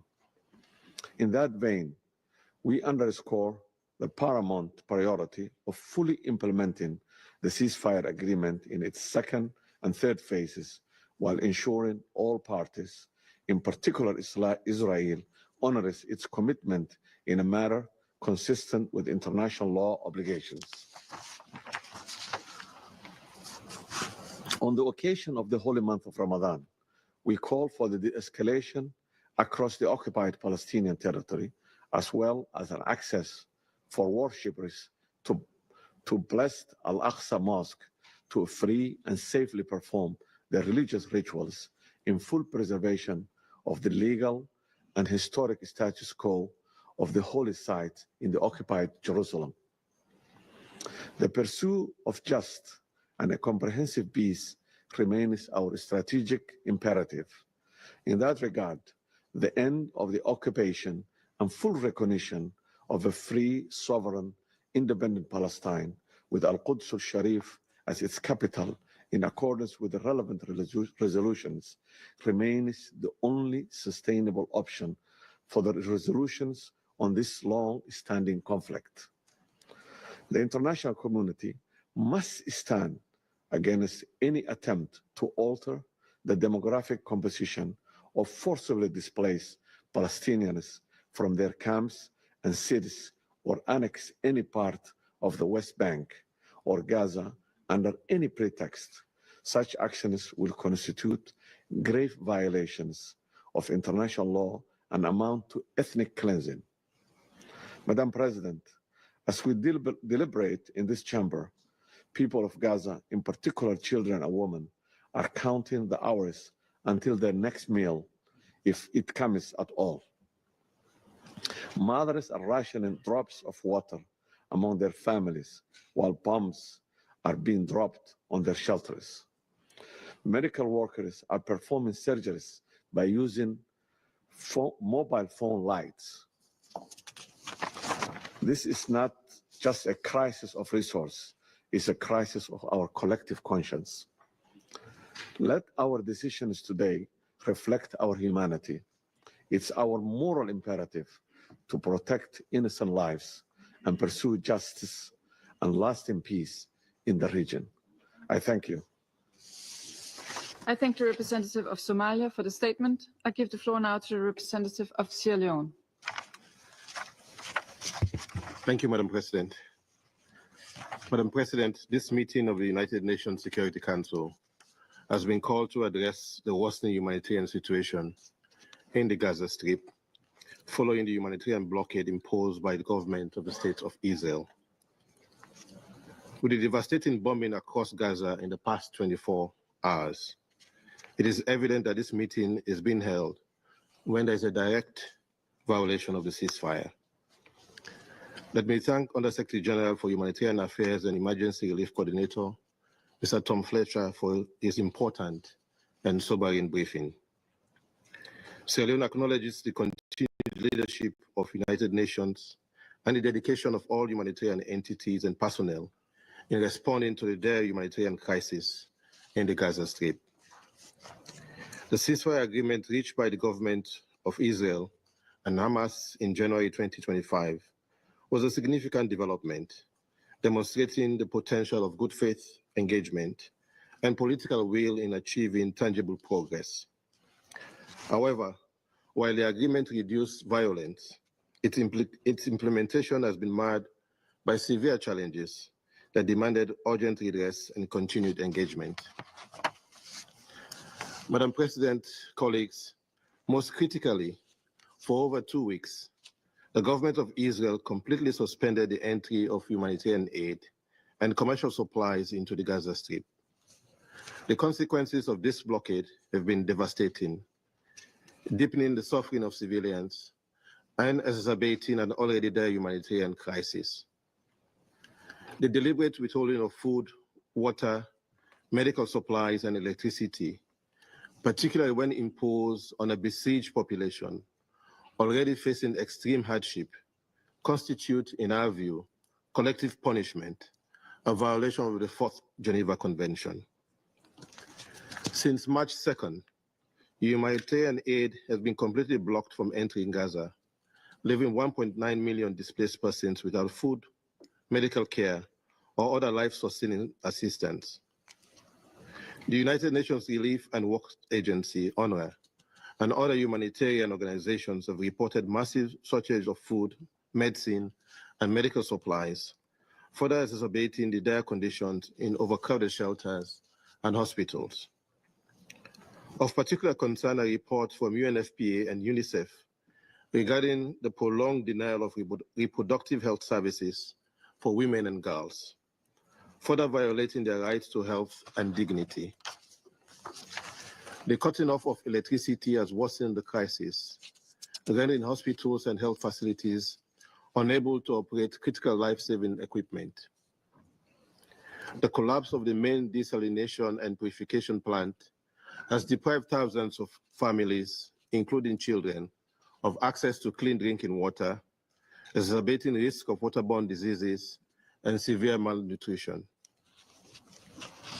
Under international law, the State of Israel, as the occupying power, has clear obligations under the Fourth Geneva Convention, requiring it to ensure the provision of food and medical supplies to the civilian population, to maintain medical and hospital services, and to allow and facilitate humanitarian relief operations and their rapid distribution. The deliberate obstruction of humanitarian aid in Gaza is a serious violation of these obligations. Additionally, Sierra Leone recalls the provisional measures ordered by the International Court of Justice in 2024 in the South Africa versus Israel case, which specifically required the government of Israel to take immediate steps to ensure unimpeded humanitarian access into Gaza. The continued blockade defies the court's binding ruling and further endangers the civilian population. It appears there is a manifest pattern of conduct directed at the Palestinian people that should cause this council to sound the alarm, as others have done. The airstrikes by the Israel Defense Forces in Beit Lahia, northern Gaza, reported to have killed 8 workers and journalists 3 days ago, raised grave concerns about a potential resurgence of hostilities after the ceasefire respite, increasing the risk of regional escalation and reversing the fragile gains made since the ceasefire. It has been further reported that overnight, the IDF carried out extensive strikes in the Gaza Strip, with more than 400 Palestinians reported to have been killed. Are these actions not a deliberate infliction of condition of life calculated to bring about the destruction of the Palestinian people? The collective punishment, indiscriminate killings, and withholding of food, water, and medical supplies essential for survival. Like a canary in the coal mine, we must sound the alarm. The intentional deprivation of humanitarian aid, when combined with the scale of suffering, displacement, and reported rhetoric from high-ranking officials advocating for such measures, raising serious concerns. This Council and the international community has a duty to act and to fulfill its obligations. Sierra Leone calls on the Security Council to take urgent action to ensure the immediate and full resumption of humanitarian aid to Gaza and to uphold international humanitarian law. We stress the importance of first, reaffirming that the State of Israel, as the occupying power, must comply with its obligation under the Fourth Geneva Convention and international humanitarian law. Second, ensuring full compliance with the ICJ's provisional measures which demand unimpeded humanitarian access. Third, supporting the protection of humanitarian workers who continue to risk their lives to deliver essential services under severe restrictions. UNRWA, UNICEF, and WHO remain critical actors in sustaining the fragile healthcare system and addressing the needs of premature newborns, young children, and elderly patients vulnerable to diseases. As USG Tom Fletcher said, we must return to the ceasefire. Madam President, Sierra Leone condemned at the first occasion the brutal acts of terror committed by Hamas and other armed groups against Israeli civilians on 7th October 2023. We affirm the prohibition of hostage-taking under international law and demand the immediate and unconditional release of all hostages held by Hamas since 7th October 2023. We are clear and unequivocal on this point, while noting and respecting the agreed arrangement for the release of Palestinian detainees endorsed by this Council. We therefore emphasize the necessity of sustained diplomatic engagement to consolidate the ceasefire agreement and address outstanding issues.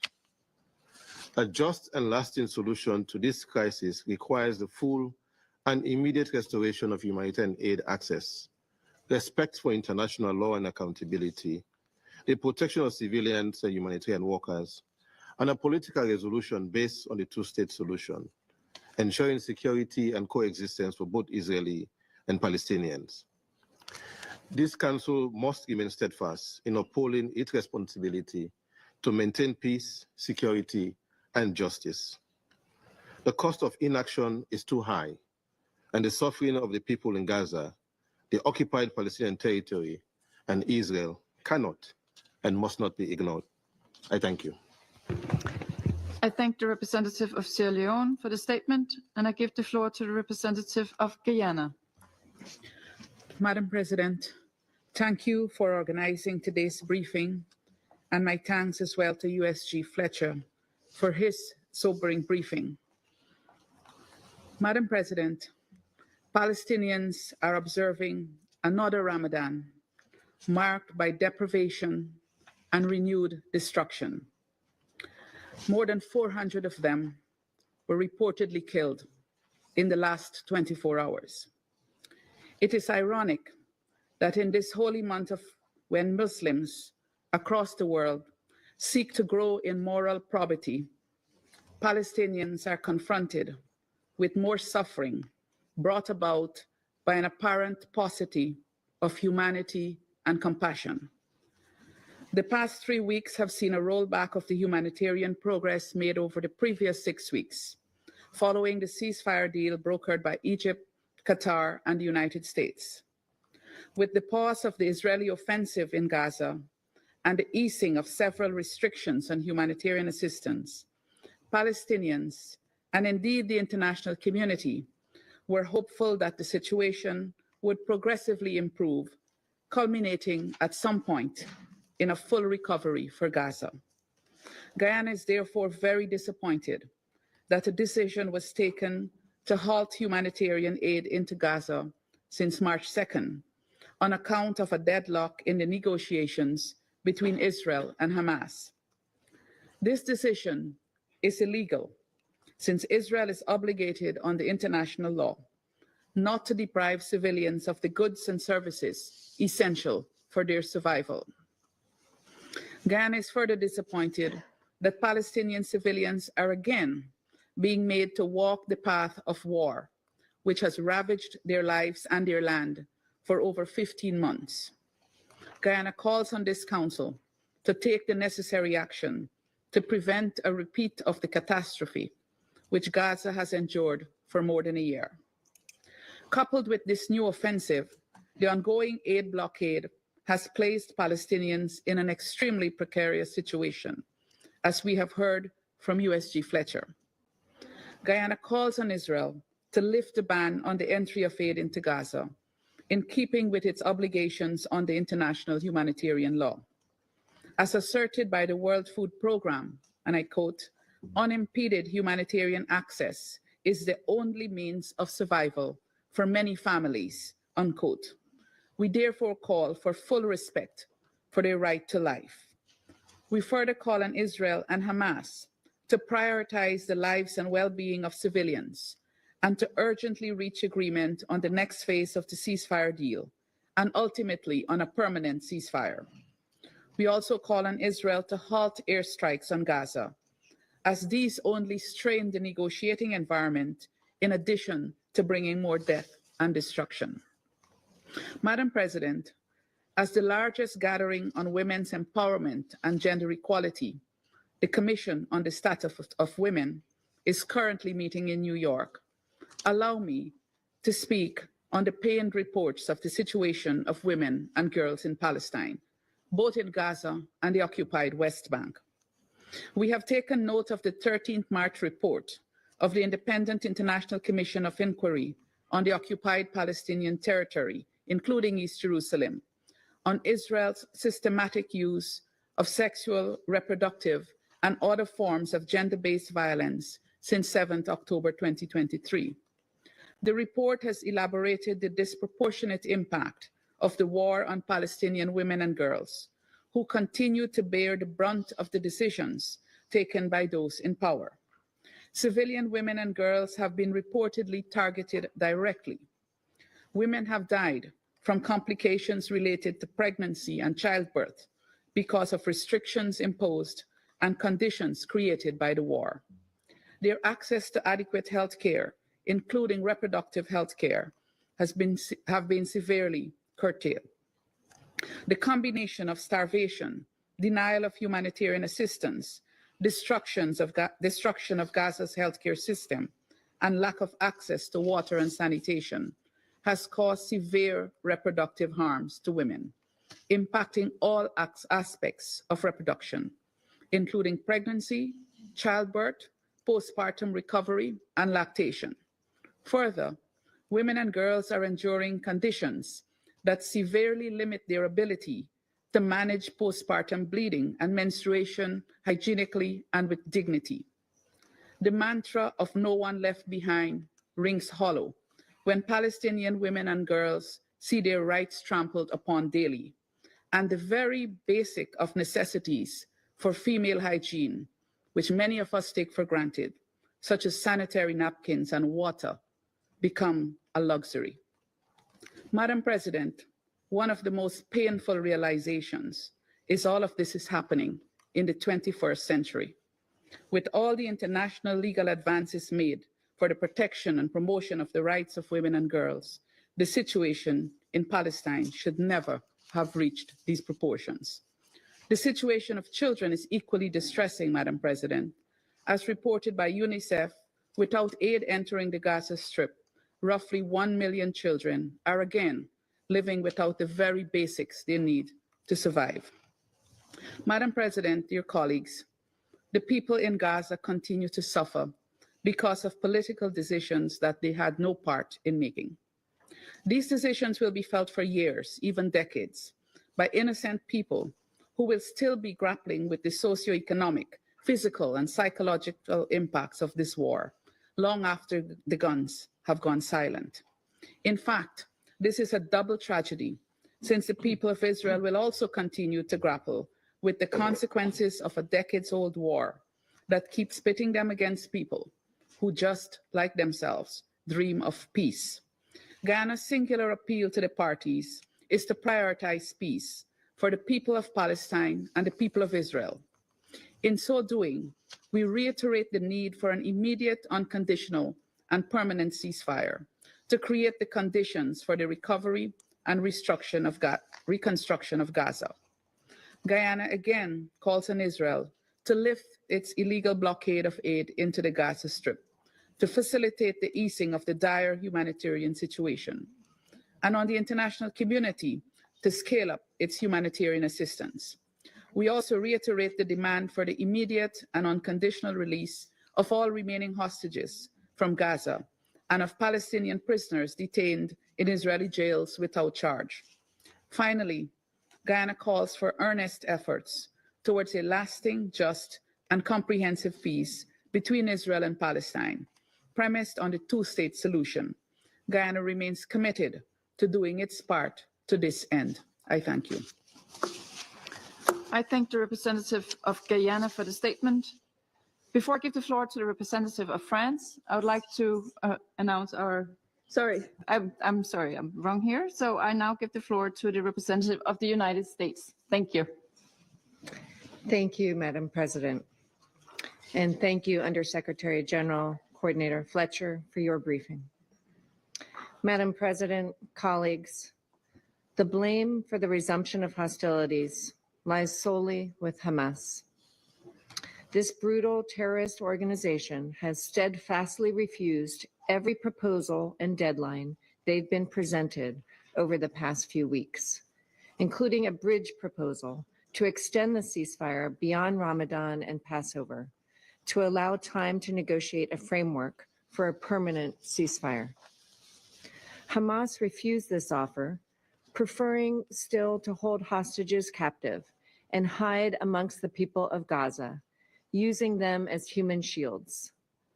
It is the people of Gaza who will suffer further because of Hamas's disregard for human life. Madam President, in this context, I want to respond to the allegation of indiscriminate attacks by the IDF. The IDF is striking Hamas positions. It is well known that Hamas continues to use civilian infrastructure as launching pads, and the United States condemns this practice, as should others. President Trump has made clear that Hamas must release the hostages immediately or pay a high price, and we support Israel in its next steps. Hamas must release the hostages it abducted more than 17 months ago. Doing so would enable loved ones to be reunited and allow the return of remains for those killed while being held by Hamas. Unfortunately, Hamas has refused all attempts to find a way to extend the ceasefire. It has been weeks since Hamas has released any hostages. We must recognize Hamas's savagery for what it is. This terrorist organization committed the worst massacre of Jews since the Holocaust, raped and engaged in sexual violence toward Israeli hostages and other victims of the attack, released multiple hostages in a condition reminiscent of Holocaust survivors, and murdered and then paraded the coffins of the Bibas children through the streets. President Trump has been clear. All of the remaining 59 hostages, including New Jersey resident Edan Alexander and the bodies of 4 Americans murdered by Hamas, Itai Chen, Gadi Hagai, Judy Weinstein Hagai, and Omer Nutra, must be immediately released. Behind every terrorist group like Hamas or Palestinian Islamic Jihad, behind every act of violence, behind everything that threatens peace and stability for the millions of people who call this region home, is Iran. The countries of the Middle East have an historic opportunity to reshape their region in a way that affords all its people a better path forward. Stronger ties between Israel and its neighbors offer an alternative to Iran's malign influence and state sponsorship of terror. The United States will do its part with our Arab partners to work toward a durable solution to the conflict and create a more prosperous future for the region's people. Thank you. I thank the representative of the United States for the statement. I will now try again to welcome our new colleague, Ambassador Jérôme Bonafont, who's the new permanent representative of France to the Security Council. We look forward to working together. You have the floor. Thank you, Madam President, and thank you for your words of welcome. I'll try to be as good as Nicolas de Rivière, my predecessor. He told me that he very much appreciated his work in the Council and the cooperation with members.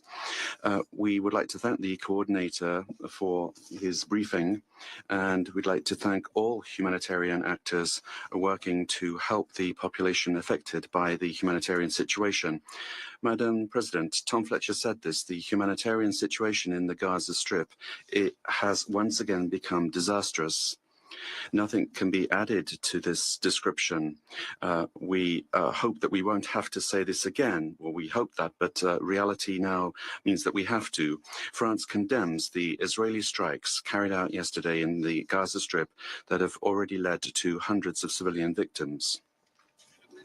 We call for an immediate end to hostilities, which compromises the efforts to release the hostages and threatens the lives of the civilian population in Gaza. All parties must respect the ceasefire comprehensively and engage in good faith negotiations in order to make the ceasefire permanent and continue with the January agreement. We call upon the Israeli authorities to ensure the permanent protection of all civilians and to re-establish access to water and electricity, as well as to immediately lift obstacles to the entry of humanitarian aid in Gaza. We reiterate our call for the unconditional release of all hostages still detained in Gaza. France also expresses its concern with regard to the situation for the civilians in the West Bank, particularly forced displacement. We call upon the Israeli authorities to show the greatest restraint in the use of force and to ensure, according to international humanitarian law, the protection of the civilian population and enable the rapid return to those civilians that have been displaced. International humanitarian law must fully apply. We welcome the work of the agencies, funds and programs of the United Nations, including UNRWA, in assisting the population. Madam President, it is imperative that all of the hostages be released without condition in accordance with international law and what this Council has so many times demanded. Hamas must put an end to the degrading and humiliating treatment inflicted on the hostages. And France continues to stand in solidarity with the hostages and the Israeli people in the face of the trauma they have suffered.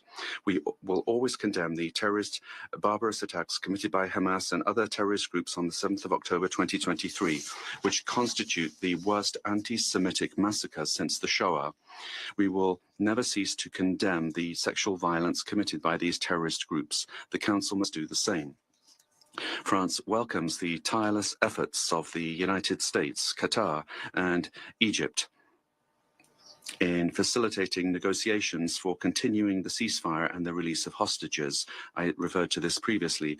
Hostilities in Gaza must end and lead to lasting peace. France welcomes the proposal for Gaza reconstruction put forward by the member states of the Arab League at the Cairo summit on the 4th of March last, and we would call upon all parties to build on the strengths of this plan in order to progress, particularly in the area of security and governance. This plan must exclude Hamas from governance in Gaza. The movement must be disarmed and it must provide solid security guarantees to Israel. The future of Gaza must go hand in hand with a global political resolution of the Israeli-Palestinian conflict. And it is with this goal in mind that France in June 2025 will co-chair with Saudi Arabia an international conference on the implementation of the two-state solution, Israel and Palestine, here in New York. This is the only path that will allow Israelis and Palestinians to live side by side in peace and security. But for the moment, what is urgent is to stop the bombing, resume humanitarian aid, and to release in dignity all of the hostages. I thank you. The representative of France for the statement. I now give the floor to the representative of Panama. Muchas gracias. Thank you very much, Madam President, for convening this meeting. And thanks to Mr. Tom Fletcher, Under Secretary General for Humanitarian Affairs and Emergency Relief Coordinator, OCHA, for his detailed report. This meeting is being held in a context of profound concern, given the deterioration of the humanitarian situation in the Gaza Strip following the recent restrictions on the entry of humanitarian assistance. We deeply regret the worsening of the always sensitive ceasefire that had provided temporary relief to the civilian population.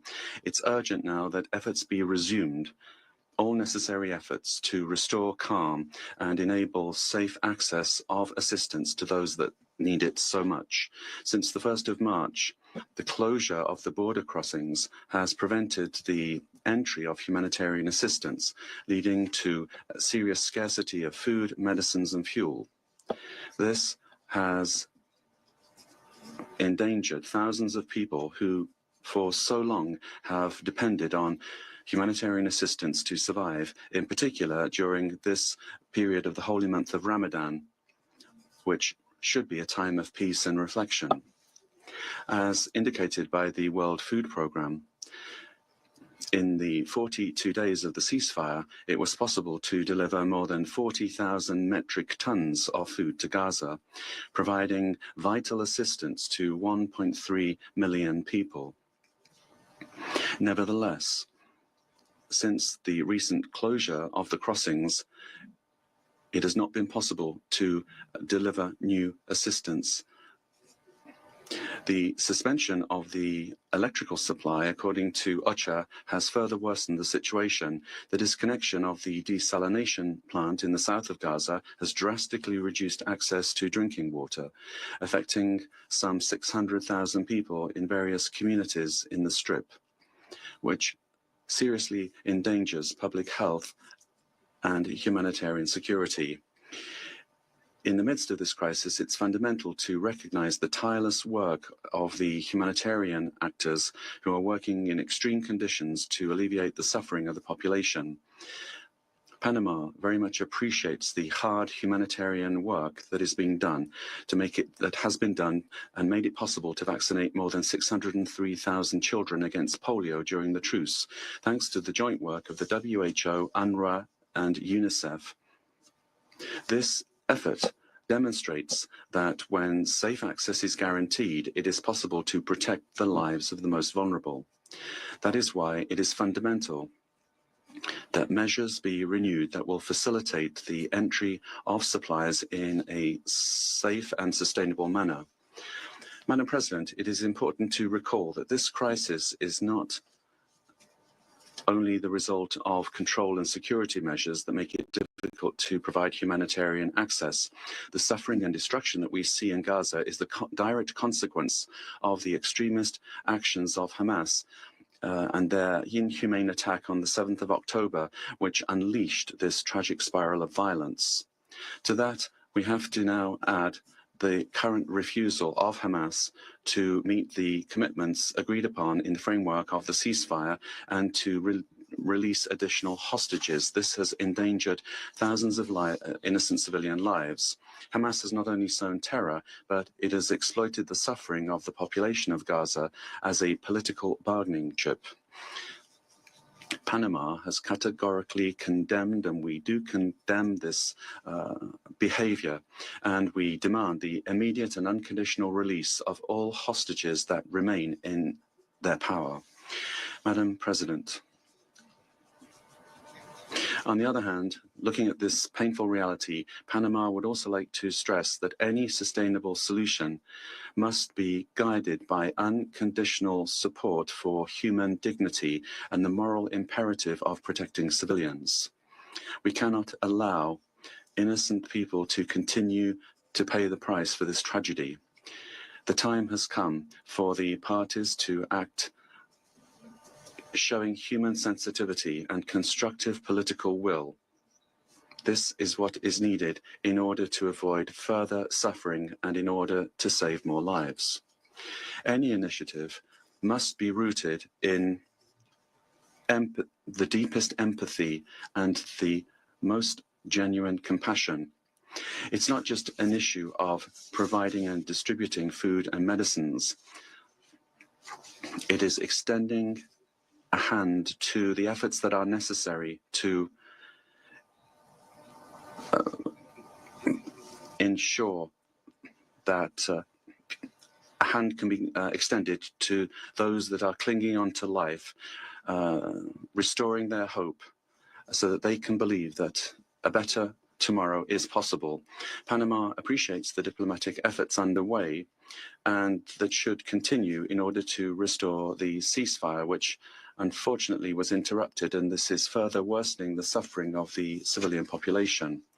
These efforts must be resumed and intensified in order to ensure the continuity of the agreements that led to the ceasefire, which now unfortunately has been interrupted. And all facets of the agreement must be implemented fully. Dialogue and mediation must be resumed in order to guarantee the full and immediate and unconditional release of the hostages and safe and uninterrupted access to humanitarian assistance. Thank you very much. I thank the representative of Panama for the statement. I now give the floor to the representative of the Russian Federation. Thank you, Madam President. We would like to thank the Undersecretary General for Humanitarian Affairs, Mr. Tom Fletcher. Thank him for a detailed briefing on the current situation in Gaza, which is a man-made human catastrophe. When the delegation of Algeria and Somalia has asked for the briefing today so as to discuss the deteriorating humanitarian situation in Gaza, they probably could not have thought that on the eve of a meeting, the situation will worsen even further and all ceasefire agreements will basically have come to naught. In the evening on the 18th of March, the Israeli aviation resumed airstrikes against Gaza, which resulted in new victims. We have information of more than 400 people dead and that the IDF is preparing for a land operation in the Strip. This way, the ceasefire regime was violated and the tragedy of Palestinian civilians have taken on a new dimension. This tragedy is unfolding in front of our very eyes for a year and a half. And in the course of the military operation by Israel, there's basically nothing left of the Strip except for the smoldering ruins. And the number of Gaza civilians who have died is more than 48,000. The humanitarian crisis in the Strip has become truly biblical in nature, and this is supported by the assessments today of the UN humanitarians. The hospitals and basically the basic infrastructure is destroyed. Hundreds of thousands of people in Gaza are surviving out in the open, out in the street amongst rubble. There's an acute shortage of food, there is no sanitation, and the absence of basic goods. At the same time, the people who are in desperation have no idea what tomorrow will bring, whether the military activities will stop or someone is going to rebuild their houses and how their children are going to survive. Those issues today, unfortunately, are sounding even more urgently because what was being done by Israel has thrown us back into uncertainty. And this is covering not only the Palestinians, but also those who are waiting for hostages to come back to Israel. The Association of 7 Hostages families stated today that the Israeli government had decided to sacrifice them and undermine the very process that should have resulted in the return. Instead of that, what we're seeing is the logic of edging the Gaza people out of their land has prevailed.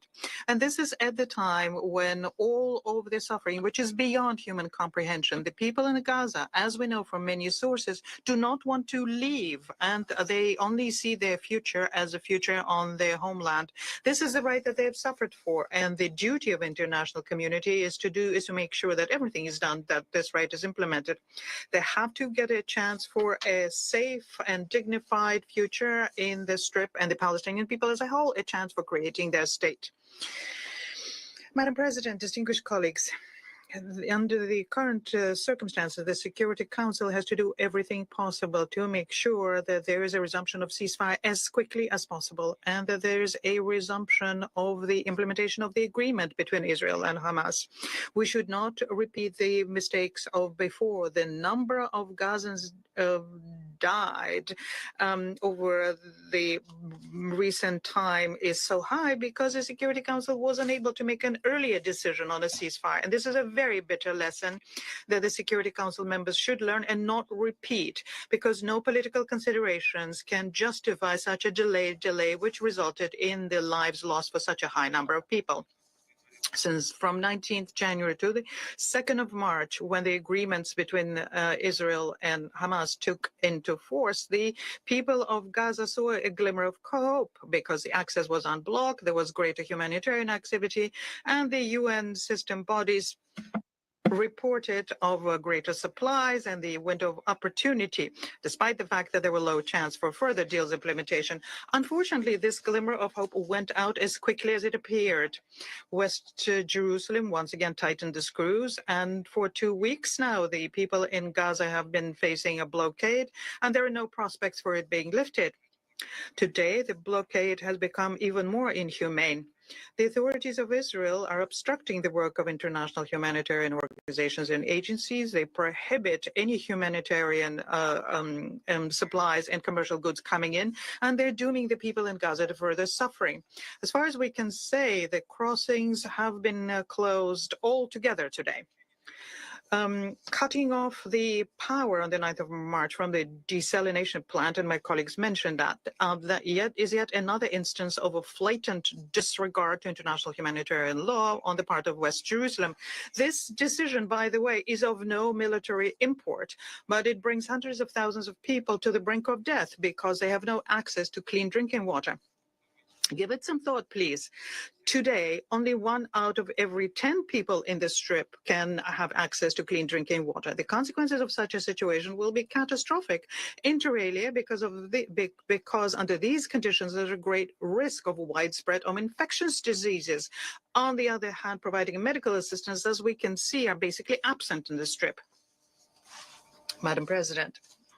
And the most serious concern is caused by a continued crisis with UNRWA. The open prosecution of the agency, the Knesset decision to ban its functioning on what's being called the sovereign territory of Israel, only adds to the picture of an intentional undermining of the humanitarian response in this Strip. It's impossible to argue with how important UNRWA is for the refugees, nor can one deny that this is the UN body that's playing an irreplaceable role in providing assistance to the people in Gaza.